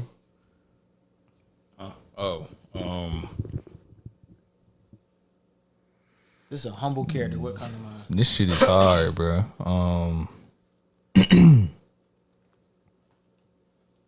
This isn't pretty hard. Tanjiro. Damn. I was thinking about him too, but I was Tanjiro's trying definitely to humble. somebody else. Now that's perfect too. Yeah, Tanjiro is pretty humble. Tanjiro's never talked shit. I don't think. I'm tripping. Yes, he has. Yeah. He was talking shit to Akaza. That was after Akaza killed. That was still him talking shit though. Okay, yeah. But that was like warranted. I got one. In terms of just pure humble, just put your nose down and keep working. Asta. Okay. From Black Clover. Okay, yeah. No bullshit. He don't.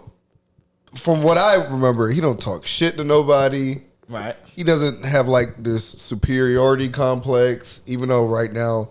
No, that's facts. There's only like 4 characters that can keep up with him. That is facts. Period. I think he's just naturally humble, just from his humble beginnings, like being quote unquote a loser, literally being born like deficient, basically, and still keeping back home, even love interest, like him having like the clout. Still loving the same girl that he wants, That's facts. I feel like he doesn't really let it get to his head. Yeah, like obviously he has the goal to become the Wizard King, and he has his rival, but even he respects his rival to the utmost respect. Oh shit! I think that's a very humble character. Man, Mash from Mashal. He is humble so far. It's only been two episodes. It's been 3. It's been 3. Oh yeah. If you saw the third one, I didn't watch the third yet. If you saw the third one for what he did for his roommate, even not this roommate. Don't spoil. Yeah. Oh shit. Yeah. Okay, but no. So is he humble or is he just slow? No, he's humble. Off the first 2, I can see what you're saying because he definitely stick up for his what is that? His grandfather or his father? Yeah. His adopted father. His father. Yeah. And then even when he went to take that test and shit like that, he won't really like talking shit to nobody. He was just trying to get shit done so he can pass it though. Yeah, I can tell already from those episodes. Yeah. He's if humble. y'all haven't seen episode 3, then y'all gonna be like, oh yeah, he's definitely humble. Because it's some folks that's actually trying to like, it'd be people that try to get under your skin just for the fuck of it. Yeah. But it doesn't. He's already nonchalant, so it's pretty hard for people to read him. Okay, I know that. But, I got another one. Alphonse Elric from Fullmetal Alchemist. Okay, definitely humble. Like that nigga, he's powerful as shit. And he's in a fucking suit of armor, and this nigga just like a big ass fucking bear, basically. Yeah, well, he's still a young ass kid. He is a young ass kid, but, like so he never be talking shit for real. He be taking care of people. Facts. No, that's facts. That's facts. Go ahead. There's gonna be a contradiction because I picked this same character for shit talking and kind of being cocky. What the fuck? I know. Bakugo? No. Gojo. Okay. I was thinking of him. He's but literally is the chosen one. He is. Yeah. And his goal is still like one. He still tells his students, "You can be more powerful than me." He's literally wanting to correct society. He definitely has the belief that nobody's just better than other people. Like his whole plan of having the people under him and trying to build. Well, I'm gonna be honest. Well, I don't know. So I know for a fact that he's still interested in Sukuna, and he's somewhat running his own experiment by having the demon inside of Itadori. But he's not. But and he knows the actual. No, that's. It's are you talking about manga? Or are you talking about? Huh? I'm talking about just JJK. Like that's not a thing anymore. I mean, I know in the manga it's not. I know that like it switched to. Yeah. I know, but I'm saying he was in the beginning. He was still running his own experiment with the note of the cost about what was going on. Like they were telling him, like, hey, like this is possibly dangerous. You know, we could probably do something like this, and then but all the families are super corrupt. I know they are, but I just feel like when you have that big of a stake on the line, where you know how powerful this could be, but you want to just kind of see what's going to happen. Right. I don't think that's actually considered humble. Like that's not humble. I mean, the only other option is to kill the kid. It's either here's the thing. You know what I mean? Like that's the only other option. You're not gonna, and he's not gonna kill a kid. If he wanted, he has the power to do that. We saw that in episode 1. Right. Even Sukuna admitted, he was like, I mean, I'm a part of you. If you die, then I die. Gojo could have ended this shit. He could have ended this shit. All right, so check me out. How can I? All right, so we've gotten so far where Gojo's gotten trapped, right? Yeah. And you can't say that he knew that he was going to get trapped, and he was the main one that was protecting, and he could have beat Sukuna, right? Right. But it's cocky of him to be like, okay, nothing's going to happen. I'm going to allow this to happen without any whatever measures, because I'm the one that's going to be able to stop it. He just got out of his trap recently. Sukuna has been running rampant. God damn, you just spoiled me. I didn't even know that shit. He got out of the trap. In the most recent. Listen. Hold on. Don't. No, he did it. Fuck it. Josiah, it's done. Listen, you motherfucker. That's crazy. My fault. That's bro. crazy. It's too late for that shit. Hey, we on 1 hour and 36 minutes. We gonna cut that shit out. Really Nah. So listen, once again, I understand what you're saying. The nigga said, "Whoa."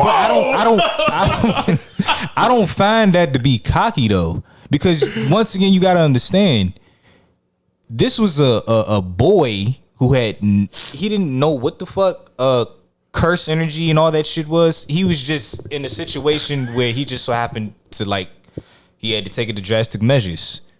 You see what I'm saying? Like Gojo, but his measure for Sukuna is him. Like listen what I'm saying. Sukuna is a part of this boy who was known to be an innocent at some point. He had nothing. He didn't know. He had no knowledge of curse. And the fact that he ate Sukuna's finger is the reason why now he's a part of this world. This black. It's not like it was Gojo's plan for that to happen. You know? I know that, but do you not think that could be a sign of cockiness? Like he even said earlier, like no, it's not, because look at what. Listen to what thing. You would praise it. Listen to what he's instilling in his students. Do you remember that conversation that he had with Megami? But I'm saying, I feel like you're deterring about from what I'm saying. I'm not saying, like, obviously I'm saying him not killing the kid. I don't want him to do that. All I'm saying is the fact that it was. That's what makes him humble. He has the power. Seeing what he did in episode 1, he literally was sitting on fucking Sukuna, bro. Not only that, I understand that, but I'm saying for you to be like the only I'm gonna allow this experiment to happen. I'm not gonna allow anybody else to intervene or even really give their thoughts, because I'm gonna manage this experiment by myself, right? So you're thinking, oh, I can beat Sukuna. There's nothing's gonna happen to me. He gets trapped, and that's not something that he knew that was going to actually happen. So now you have Sukuna that's actually. That's more of a miscalculation than being cocky or not humble. Like, I don't. It's not. Look. It's not being. I feel like being cocky. The only other option is to kill him. Just to kill him. That's the only other option. You're not gonna kill an innocent. You're not gonna kill an innocent, especially after learning why Yuji did that. It wasn't. I'm not. All right. So I'm not saying that you should kill him, right? I don't want him to kill him, but at the same time, I don't want somebody that has potential and has a demon in them progressing to the point where you don't know at the end of the day if the demon's going to take over him and become good or not. You don't have to kill him, but you could also... Yeah, but it wasn't up to Gojo. That's the only way. And not only that, it was up to Gojo for that. No, it wasn't. Gojo was like, hey, look... He proposed that plan to save the kid, is what I'm saying. That if it was up to elders, he would just... The elders would have killed him. They want to kill him. They would have killed him. With one finger.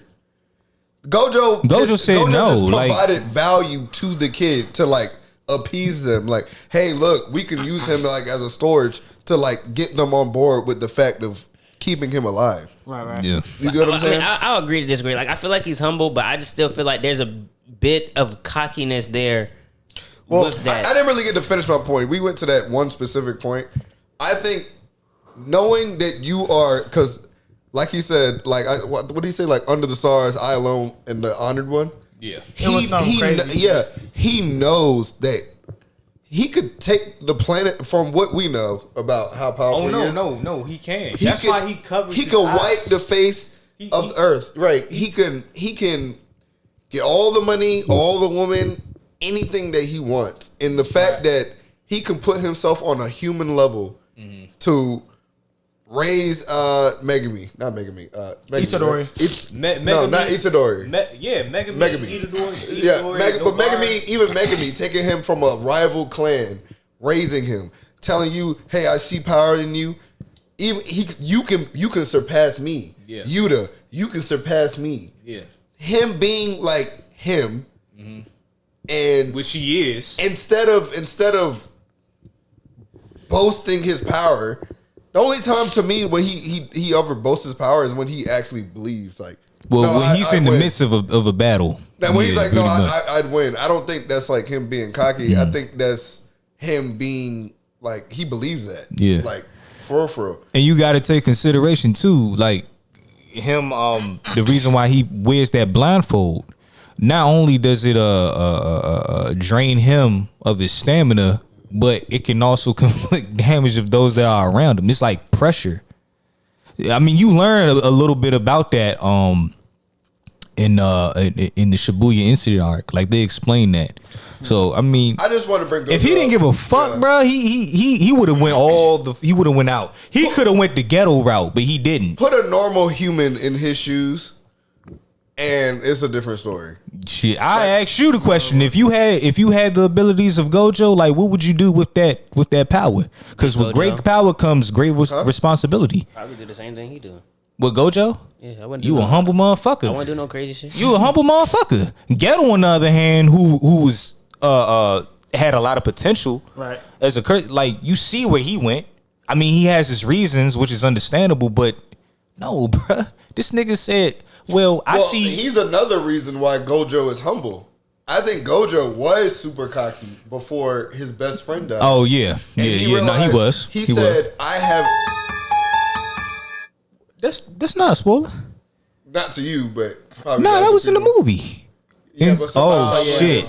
Regardless of the fact. Hold on. Regardless of the fact, I think that's what made Gojo human. Again, like put him on ground level. He's like, I have all this power, and I didn't realize how off the deep end my best friend really was, and I couldn't save him. I have all this power, and I say I'm this great, and yet I'm just as flawed as everybody else. I can't even save. I have all this power, and for what? I can't even save the one that I was close. That I was real close with. Yeah. So how much power do you actually have? Something that's actually parallel to that is Kakashi.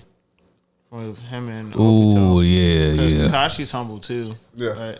Kakashi is very humble, super humble. Damn, I can't believe we missed him, bro. And it's the fucking Chakra network. I was thinking about it the whole time I was talking about Gojo, but I didn't want to go on a tangent. My bad. So that was your pick? Yeah. We got it. Let's go. I thought this whole time he was an honorable mention. I'd be like, damn, how we forget about my man? Nah. Kakashi been through a lot, man. He is super humble. That's facts. He might be the most humble person in Naruto. Yeah. Even Naruto. He didn't even want to be Hokage. That man is always soft spoken too. He was just him. He didn't have a choice. They were like, you know a character been through some shit when they're just soft spoken throughout the entire series. You never hear them yell. Is he humble or depressed? He It's never probably yelled. both. Yeah. Who, Kakashi? He never yelled. Yeah, he never yelled. He don't got Never to. screamed. Unless it was in pain and agony. Lightning blade. That when he shit was don't getting- even sound like he when he yelling. was He be getting whispering fucked that up. shit. That nigga Kakashi. When he was getting fucked up. Do you in know he has Tsukuyomi. the most kills like in record confirmed. history in In Ambu Naruto. Black Ops? Yeah, confirmed. Yeah. He's a serial killer.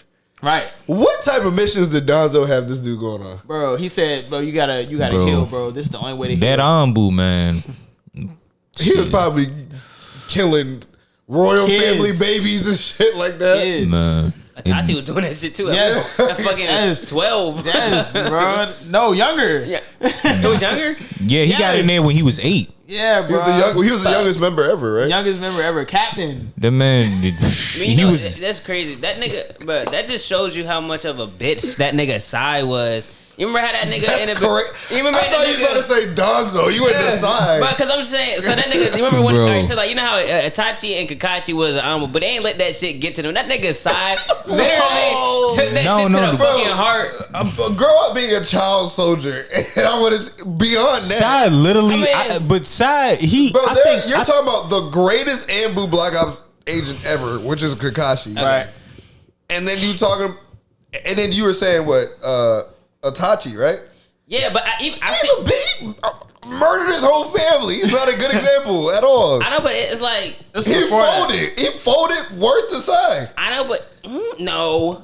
Yeah. hold on, why were you calling he Side did. bitch? But I mean, I guess it wasn't a good analogy because he brought it to light. It's just that the fact that those are like the main Ambus that I say, like I know that we know, and it's like Kakashi is like, Wasn't Yamato Ambu? yeah, and like that's again like Yamato's like, oh, I'm about your friends. Itachi's like, I'm about your friends. Kakashi's like, I'm about your friends. This nigga Sai was like, I Fuck think, the first. but I think Side came up differently though. He didn't have any emotions or anything until he was with Team 7.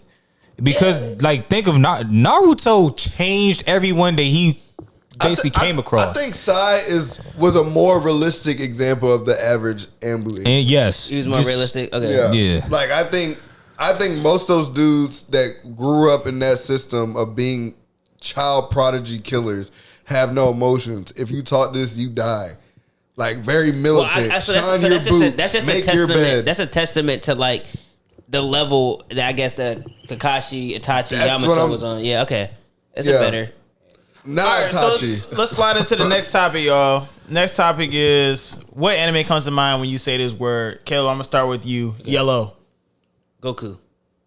Nah, he was quick with it. He quick with it too. That's what's crazy. Super That shit crazy. you do me. Yeah.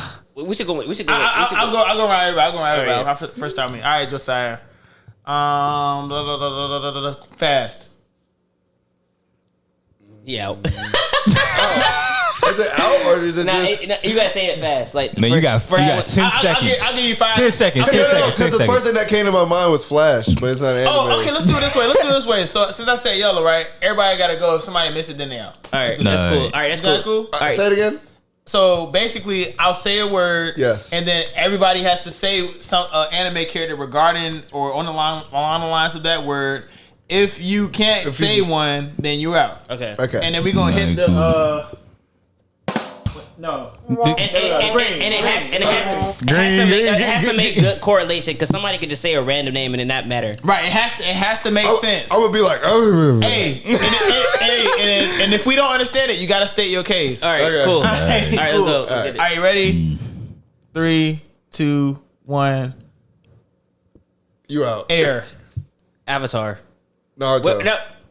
You suck. No, I don't. You No, suck. no. You out.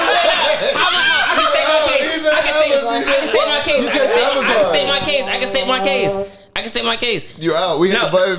No, how? No, I can state my case. But how is this fair? So look, who was doing one of the other topics, right? He said he gave Avatar as an example. Why can't I use AIM? Because it's a different topic. It's a different. Okay, well I didn't know that makes sense though. Like, why The question was anime. What anime comes to mind? But this nigga used to never. That's your one strike. Oh, you get 2 lives. Or 3 lives. One of your lives is done. One of your lives is gone. You get 1 more live. We all got 2 lives. All right, so since it's my, it's still air. We're still on air. We're still on. I got you another one. Okay, go ahead. All right, and let's go this way. Fuck. Oh shit! Oh, don't point to me. I can't do something crazy. Poison. Use 2, 3, 4. Oh, Damn it! I had 2 on deck just in case he said mine. All right, now it's Kenny. You got to start it off. You got 1 life. How the fuck I That was kind of hard. Because you just lost a life. I thought we That had was 3. No, we have 2. We have 2 lives, right? Didn't this nigga say we had 3 lives? Now it's 2. It's 2. Sorry. Son of a bitch. You have 1 more life. I'm about to fuck y'all up too. All right, bet. Wait, who You you want to do that shit? Who you starting with? I'm starting with him. All right, get his ass. Yeah, I'm about to get his ass. Eye patch. Eye patch. Azen. Oh fuck! Azen from Azen from Hell's Paradise, nigga. I was thinking about it. You were going this way. No, we weren't. It was him. I chose RP. It's my turn. It's you. Eye R.I.P. patch. Azen. I didn't know he was gonna go out like that. Kakashi. Kakashi, Let's go.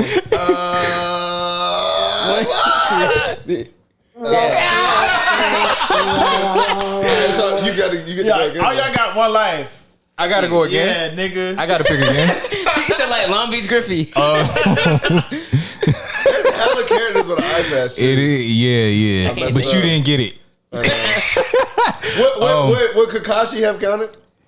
No. Nah, that's a headband. Yeah, but it's whatever. Yeah. Okay, wait. Let's get right. It's his turn.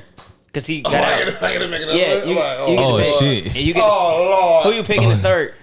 Let's just keep going this way. Why the fuck we gotta do that, bro? Clockwise. I'll make one easy. All right, nah. You know it. All right, go ahead. Because it's just gonna keep going around. Yeah. Yeah. Blue. Who's first? Who's going? Him. Okay. Oh, I'm going for. Oh shit. I'll start over. Blue. Okay. Why the fuck? You're out. No, Goku. No, you're out. Okay. Okay. All right, so he's out of lives. He's out of lives, so he can't start the game anymore. So Nigga, what? I had 2 on my mind. had nigga. two. Bruh. So many. That's what I'm saying, bro. I don't know why, but I was thinking Blue Dragon. I was thinking Isagi. Okay. Blue Eyes. Yeah. I was thinking Blue Dragon. Oh nigga. shit, That bro. shit is underrated, nigga. They should reach. All right, it's my turn to start because I ain't start one yet. Damn, bro. I fucking Okay, yeah. suck. Cheat. Damn. Cheat. I'm gonna get his ass. Are you ready? Yeah, let's get it. Loud. Oh my. Asta. Wait, hold the fuck up. How the hell does All Might even correlate? No. I'm gonna advocate for him. I'm gonna advocate for him. That nigga, nah. That nigga smile. He screams That nigga. like, "Hi, I'm the hero of justice." Hi, Sir? like, Sir in the bleachers, we need you to back up a little bit. bro, All Might's definitely loud, bro, in his form, bro. Bro, All Might's definitely loud in his form, bro. No, Bro, where the fuck do you even get that from? How do you correlate that to loud? Because he speaks with like a presenting No! voice. Bro, listen. No! When he saves the lives, he's literally projecting his okay, voice. I get, because we saw it, I get that one to you. Because he's loud, bro. He speaks louder than the average anime person. Bro, that is know what so. a good That He is. speaks louder than the average anime Asta person. made sense because he's the loudest Yes, protagonist. Asta makes more like, sense. ever. But All Might makes sense too. Nigga, no. But it's not. Yes, it's not literally. really loud. It's more commanding. But it's We'll get into it. We'll get into it. We'll It's give it to it. projecting. We'll give it to Okay, it. I'm going DJ Mike Nick, from fucking. It's not your turn. You're the one that's calling it. Oh, I thought we kept going until somebody. Call else. it. Yeah, call it again. It's All right. Since Okay. Is it my turn? no, it's not. Is your turn? You trying to get it? All right, you ready?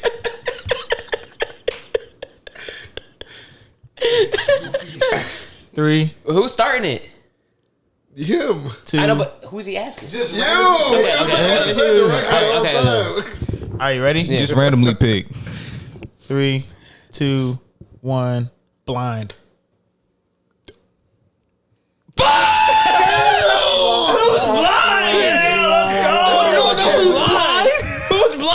Nigga. Shion. Yeah. The only reason I know that because of you. Yeah, nigga. I'm trying to think of another character that's blind though. I'm trying to too. I said Gojo. I feel like Gojo's not blind. Well, He's not blind, but he looks blind. You do. you could have stated your case with that. I'd be like, oh, there it Oh, is. that's I forgot her name, man. You know what's She was in crazy? Samurai Champloo. You know what's crazy? If you want to talk about anime, you actually could use Marvel characters. You know, there's Marvel animes like made in Japan. Oh shit. You have to literally state your case on that though. That would be an ass pull. That is That would be an ass pull, nigga. No, it's not. I'm serious. There's actual animes, but it's just Marvel characters, and they write stories for them and everything. I know, Oh shit. A hella comics, mangas, Well, and everything. nigga, it's game time. So it's me versus Josiah. How we and gonna we're do about this? to This get is right. weird. Shit. So, well, this is what Oh, we'll it's do. my turn to Yeah, it's do your it turn. too. But how we gonna do this? If If I you get get it right, then you go get yours. the, Yeah. Okay. All right. How OD are we trying right now? If you go OD, if I get my cereal, you want to make it fun? yeah, we make it fun. If you want to make it OD, then I'm going crazy. I know exactly what I'm picking. penis. No shit. Luffy, Why? because he's rubber, he can make his shit however size. he Nigga, wants. get the fuck out of here, bro. What the fuck? Hold on, I gotta find the right drop for him. Hold on. Hell no.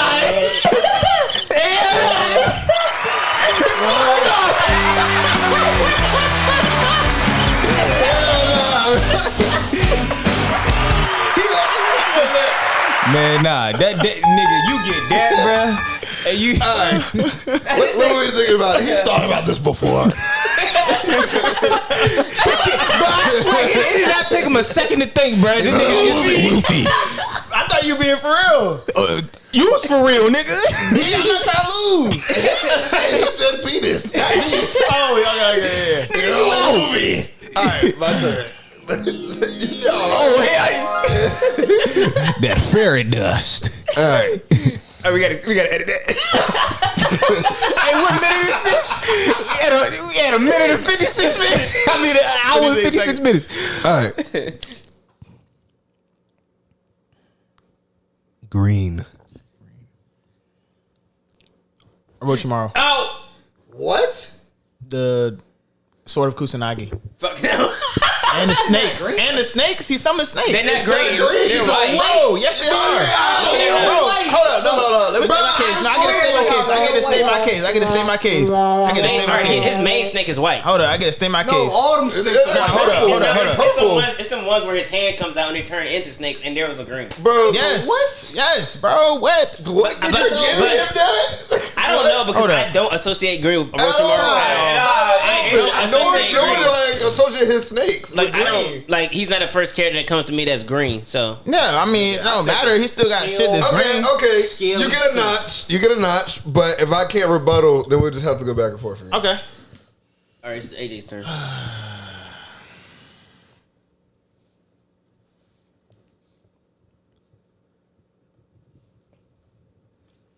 Okay. Luffy. You ready? Yes.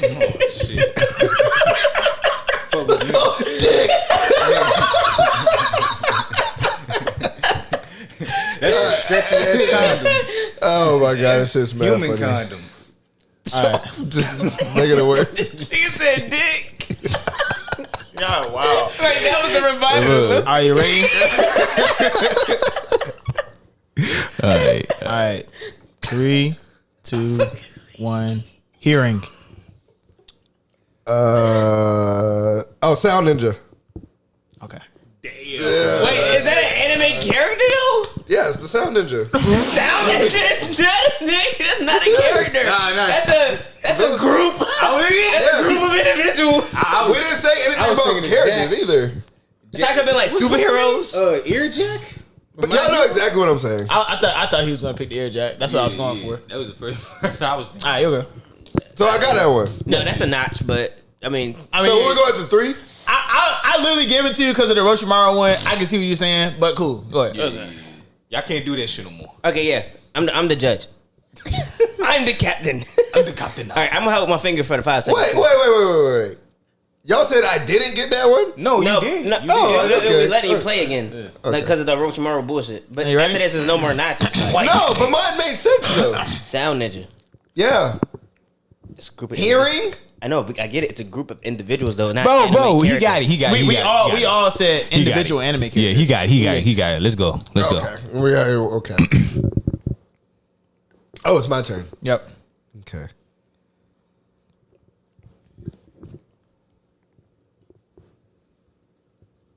Fang.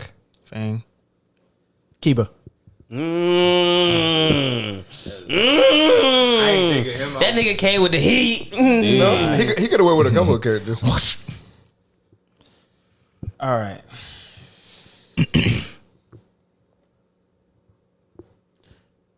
Reborn. Rimuru.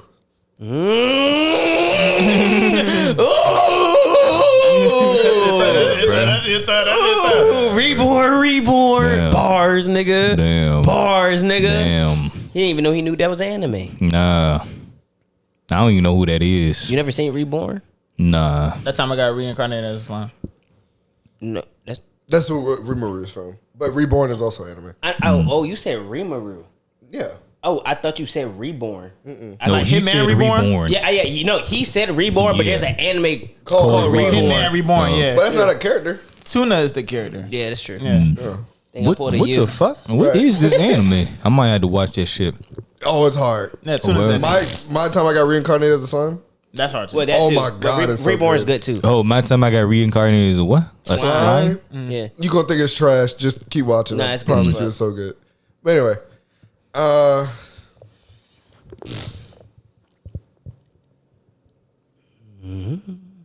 baseball. Baseball. Ryoka from Prince of Tennis. He used a baseball bat to practice his tennis racket. I feel like he pulled his at his ass, but I really didn't. I was thinking of Gohan. that's He good. smacked that shit. Well, they tried to smack that shit out of Puck. Gohan jumped 20 feet in the air to catch that bitch. He did though. Yeah. That shit was hard as a That bitch. shit was Beast Titan. Beast Stain. Beast Titan. Because he was throwing Beast the balls. Oh shit! And he played baseball too. And- Damn, I could have said MASH too. Yeah, he had a lot of characters. Oh shit! Yeah, bro. I ain't gonna lie, that was a pretty hard one. I'm surprised you got it. Good job. No, it was shit. I had to think of sport anime. There's hella baseball moments in the anime though. I would have lost. All right, here we go. Why the fuck am I coming up with characters? I'm out the game. Yeah, I don't This know. shit. Yeah, shut up. Fuck you. X. Gone. Go on. What? Hunter X. What? Oh, Hunter. Yeah. Oh, that's Hunter why. X Hunter? I mean, Gone? I give him that. That's clever. That's clever. Why not? That's clever. He's the main Love it. character in the anime. Yeah. And there's That an nigga. X, even though it's Hunter. Bro, there's an Hunter X Hunter? Are you serious? But it got X? that. It got that. It's associated with it. I mean, that's I get that. Play on words. I was Okay. thinking about Yeah. Bardock or Hey. Kenshin or You gotta do the Mura. mathematics. Yeah. Or Luffy. Ain't his scar at X? Yeah. Yeah. Was that what you was looking? No, I Think thought about he was gonna name somebody Scar or something. I was thinking Kenshin. I was thinking Bardock. That nigga Scar. Bardock. Yeah. That nigga Scar. Right. There's a nigga named Scar that has a scar. There's a scar of an X. Oh, where? Yeah, Full Metal Alchemist. Water. Water. That's easy. The second Hokage. Nice. Okay. All right, y'all got 2 more rounds because we got to Toby move round. on. All right, we gotta start making it difficult. All right. All right. Starting with me. Shit, I wasn't even thinking about that. We got 2 other good ass topics we got to cover. So, Nah, no bullshit. yeah. All right. This long ass episode, we could just cut it off after this shit. Nah, man. Nah, all right, let's cover that Niggas one. Like, we got 2 more rounds of this shit. Has it been? I know, but it's been 2 hours. Bro, that's cool, bro. It's not really that long. That's cool, bro. All right, we rolling with the podcast. Fuck it. You don't got to turn it off. All right. We will never stop. Nigga, Are you ready? it's 2 in the morning.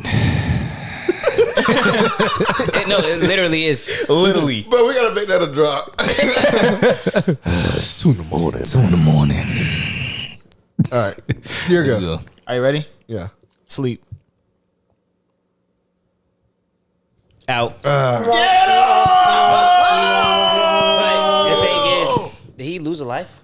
Yeah. Yes. Yeah, he did. If he can't rebuttal back with one, I don't know. I don't know if y'all remember, but I literally took all of y'all lives. I know, but you went multiple times. I didn't even get to go once to say a name. I killed all of y'all. I didn't get to go. We can run it again. We can run it again. First of all, you got to get mine back What do you mean? because you got me out, but you got to win. You got to get my shit. Okay, No, let's go. you out of lives. No, that's literally how we've been saying it. He out of lives, but he can run it. But let me. Nigga, I was out of lives. I ain't run that shit. Can I Because do? it's Can I just do 2 for mine? 2. Can I do mine since I didn't do mine? We have got to finish. That's what we said in the beginning. We were Yeah, saying you all that, don't get charity lives. That's crazy. I think it should be a playing shit. As soon as you lose your lives, if all right, when we finish this, then we can discuss. Fuck this game. It's 2 hours. Let's go see next time. We're almost done. this nigga won, bro. Fuck that shit. No. All right, this nigga said no. What is you just changing the rules? Are you ready? It's sudden death. Nigga, you adding rules. When the fuck did we say we was adding play this Did we game? not talk about this? I don't remember, but I'm down for any kind of challenge. Fuck All right, fuck Nigga, it. what the fuck? He got amnesia all of a sudden. All right. Next He got the win. You got Yeah. the dub. You got the dub. What? Oh, I'm gonna say the topic, but I want to answer it as soon. Sure. No. Just kidding. Just kidding. Go. So the most satisfying anime scene is definitely when Giorno first used Requiem against Diavolo. That scene was crazy. The animation was crazy. The sounds, everything about that scene was And what? satisfying. And what? JoJo's Bizarre JoJo Adventure. Bizarre Adventure. I'm not hip. I will show you the scene. Yeah, bro. You That need to see scene that. was crazy. You need to is see that. It is That definitely. That shit was beautiful. Tom shit, he was like, oh, Yes. Bro, every element that you need to make a perfect scene complemented each other perfectly. No. That scene was beautiful. I got one. I don't know what that is, but I don't know if you guys watch Fire Force. Yes. Benny Hamaru, so weird. when he hit that shit in the sky against that the demon. Oh shit! And that's just a and it like the sound, bro. that was. I don't know, You know what I'm talking about, bro. I don't know what the I fuck. haven't read it. Oh, you. I haven't seen it. I know. Oh, I know. bruh. I know. It's the, I Oh know it's the my thing. The God. Soul Eater. You know Soul Eater? Yeah, I know it's the one before that. The worlds are connected. Benny Hamaru. I know. Yeah. What would you compare him to? Because he is.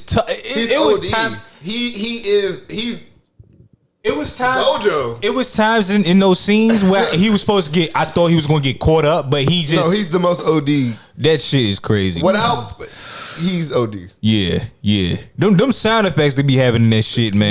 You know what I'm talking about. I do know what you're talking about. And that scene is super satisfying. that scene was, and then after he kicked this nigga out of the air, this nigga was just falling nonchalant, just waiting for somebody to It's get his just ass. the impact of the hit and the animation and how it sounded. Like, Yeah. bro, that shit was crazy. That was hard. Yeah.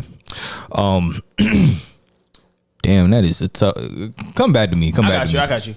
Mine is gonna be from Chainsaw Man when Denji murked the sword nigga. Yeah. Oh, I remember reading it. Katana Man. Yeah. I dropped I read the whole manga. I'm updating on the manga. I dropped the anime. I don't like the animation style. Oh, bro. You don't I don't like know. it? I think It that might be Mappa's best work, in my opinion. It seems like very claymation-y. No, it's only that for some scenes though. Like it's only some scenes. And then It smooths out for some Yeah, scenes. it just gets like that for some scenes. Bro, but that sword, the dude, artwork in the manga is just He was a beast. so if you good. look at it, like if you go back and look at the fights, like he The was fight fucking is OD? He was fucking Denji up, bro. Yeah. He was fucking Denji up. Yeah. He was fucking up everybody. Like when he went like Yeah. this and then he disappeared, bro. Somebody was getting fucked up. Yeah, nah, Denji was, Shit was that wild. time when they was in the train. Yes, bro. And Denji's like, where the fuck did he go? Did they finish the first season? Yeah. Yes. Yeah. Well, Where they ended off at? Oh, what's her name? They was squishing everybody to death. Makima? Yes, Makima, bro. Makima. When she did that shit, I'm not gonna lie, that shit was kind of satisfying too. Because when the dude had, he took somebody hostage, right? He was like, help, bro. She did this, and he squashed to death and blew up like a pack of ketchup. Yeah. And literally, Wait, nigga, did you just say ketchup? yes, Ketchup. Yes. Not ketchup. Fuck it. So literally, he dick. So Luffy. bro, but he Nigga, that shit like 30 minutes ago. He will keep bringing that shit up. Oh my god, that shit is so Bro, so funny. imagine somebody. Well, we gotta leave that shit. Imagine somebody fucking holding somebody hostage, right? And then they get blown to smithereens, and the Yeah. girl's like, ah! But Bro. mind you, she thinks she about to get killed because he got her hostage. But he Bro. blow up the whole time, and she got blood It's so splatter crazy. all on her. I should have known someone was drawing Makima during that scene. Bro, she was wilding, bro. She was like, yeah, say you his wasn't name for suspicious. me. It gets worse. You wasn't suspicious of her? I was suspicious. I just didn't know to what extent. When I was reading the manga, I was like, just the way she was drawn, and then Yeah. how she was talking to Denji from like It was- before. I'm right, like, right, it's- But I'm like, it was still the way she's still dirty. yeah. She just got worse. Nah, I thought she was dead for real. And that one scene Bro. on the train, I think Shot in the front. yeah, I thought Yeah. she was dead. my favorite manga panel ever drawn so far in any anime is the Darkness Devil, where they had the astronauts praying, like making a mural, but they were cut in half and their legs were on the other side. Yeah. Oh my gosh, that's like just right up. It's dark, but it's right up my alley. Of Man. just like aesthetically pleasing stuff. Chainsaw Man is that's some heat, nigga. What? nah, that shit is crazy, and it's only gonna get crazier too. Oh God, that shit's about to go down.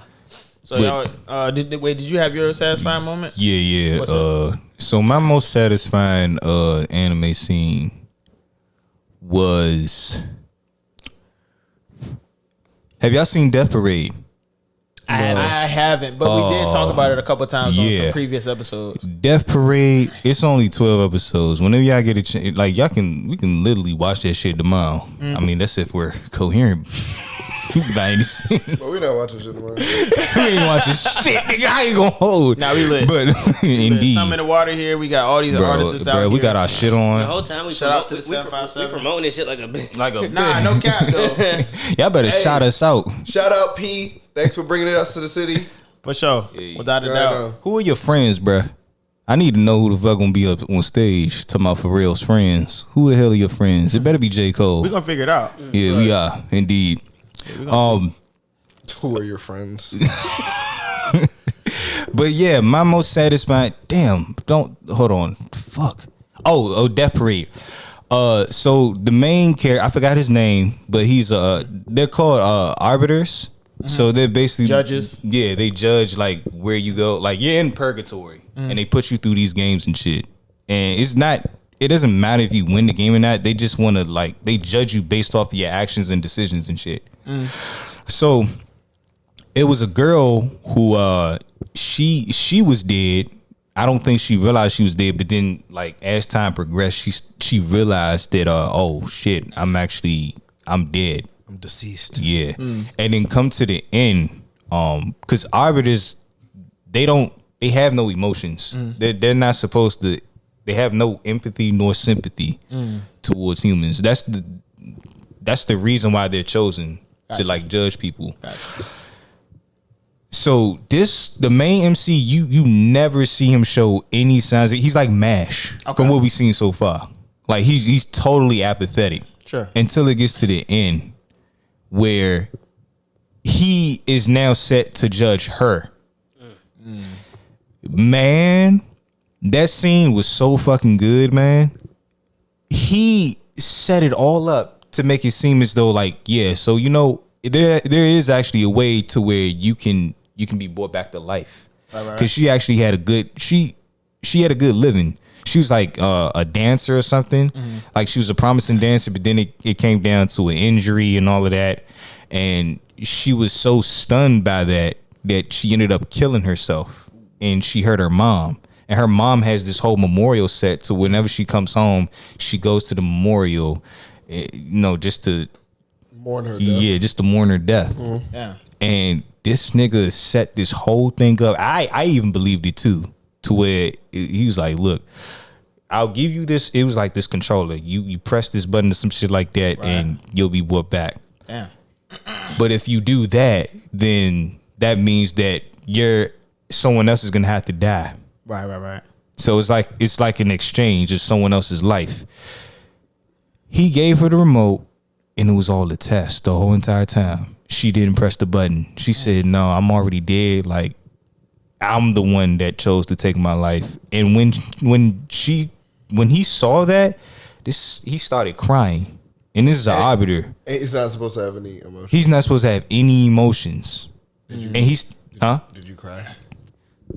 I felt something in my heart. That shit was touching. I ain't gonna hold, because he was crying because he's like, "What the fuck? This is so beautiful." Like, humans are so fucking complex. Yeah. Like we're one of the most amazing creatures on this planet. For sure. Like, No, we are the most amazing creature on this planet. We are the most, like, look, Well, that's pretty cocky. but that's true. Yeah, that's pretty Nigga presumptuous. said pretty cocky. I mean, it's true. cocky. Look at all this shit right here, bruh. The humans made that shit, you know. shit's But crazy. but just getting back to it, man. Like, he cried, and it was like, not only that, he felt guilt because he's like, I tricked you. I wanted to see what you like. You're not. There was no chance of you getting back to life or whatever. I couldn't revive you. I tricked you just to test you. And she was like, "It's cool. I understand." Gave him a hug, and then that's when they part ways. It was a beautiful ass ending, but despite it being sad, it was pretty satisfying. So she didn't get revived. No, but she did. She ended up That going. arbiter is a dickhead. Hey, he was an arbiter though. He was new to the job too, because they were also ranked based on what floor they were on. So he was like on the lowest floor. Yeah. Where he belongs. So the last question of the day Sheesh. is, what makes an anime trash?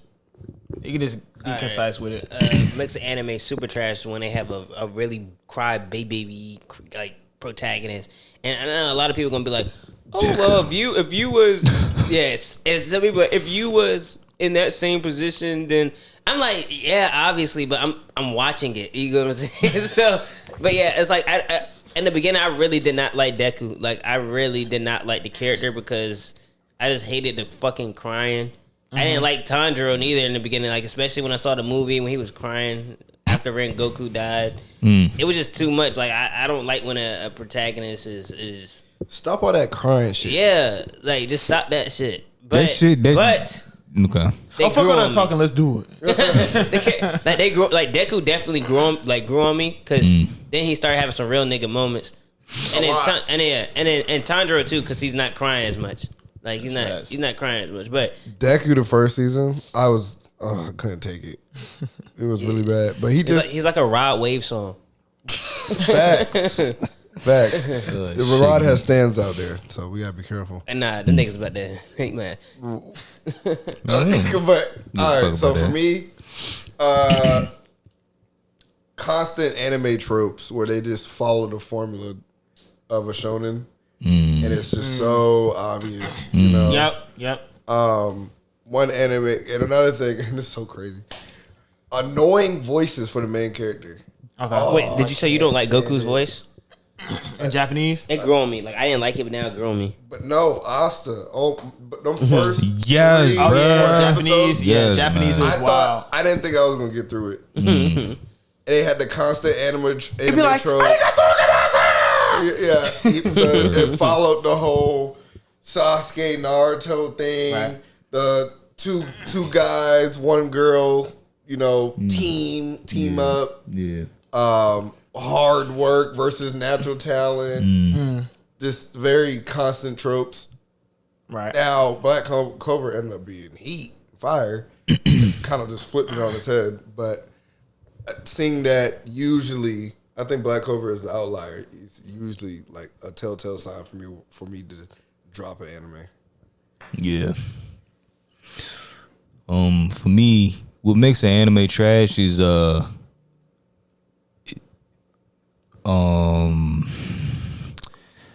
when there's like no suspense to it. It's pretty predictable, and the plot is just vague. Like, Give me an example. God of High School. What? You motherfucker.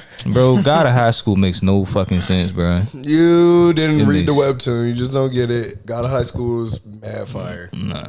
Yeah, I like promise it. you. I promise you. And the fight scenes in that was crazy. The fights are crazy. But you said no suspense. It was only one season. No suspense with You that have shit. no idea what's going on in God of High School. Bro, Tower of God is way better than God of High School. Oh, please stop. Yeah. Please stop it. You disagree? Yeah. Have you read both? No. Okay, so you don't know. No. Listen, I can see like the anime follows along with what's written in the book. So just that nigga, season 1 did not make any sense. The fights were fire, but me looking at Tower of God, comparing that to God of High School, regardless if I read it or not, I'm watching the anime. I guarantee you, if you read God of High School, your opinion will completely change. I guarantee you. Jim Mori. Shit, I don't know. I will not forsake you. I promise you. I would not do it. I promise you it's fire. They went too fast in the anime. They didn't explain or flesh out. And that's another thing too. That's another thing too. Not following along with the source material. Yeah.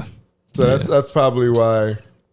Yeah. Nah, honorable. I hate when the dialogue is just bad. Like, y'all ever seen Dead Man Wonderland?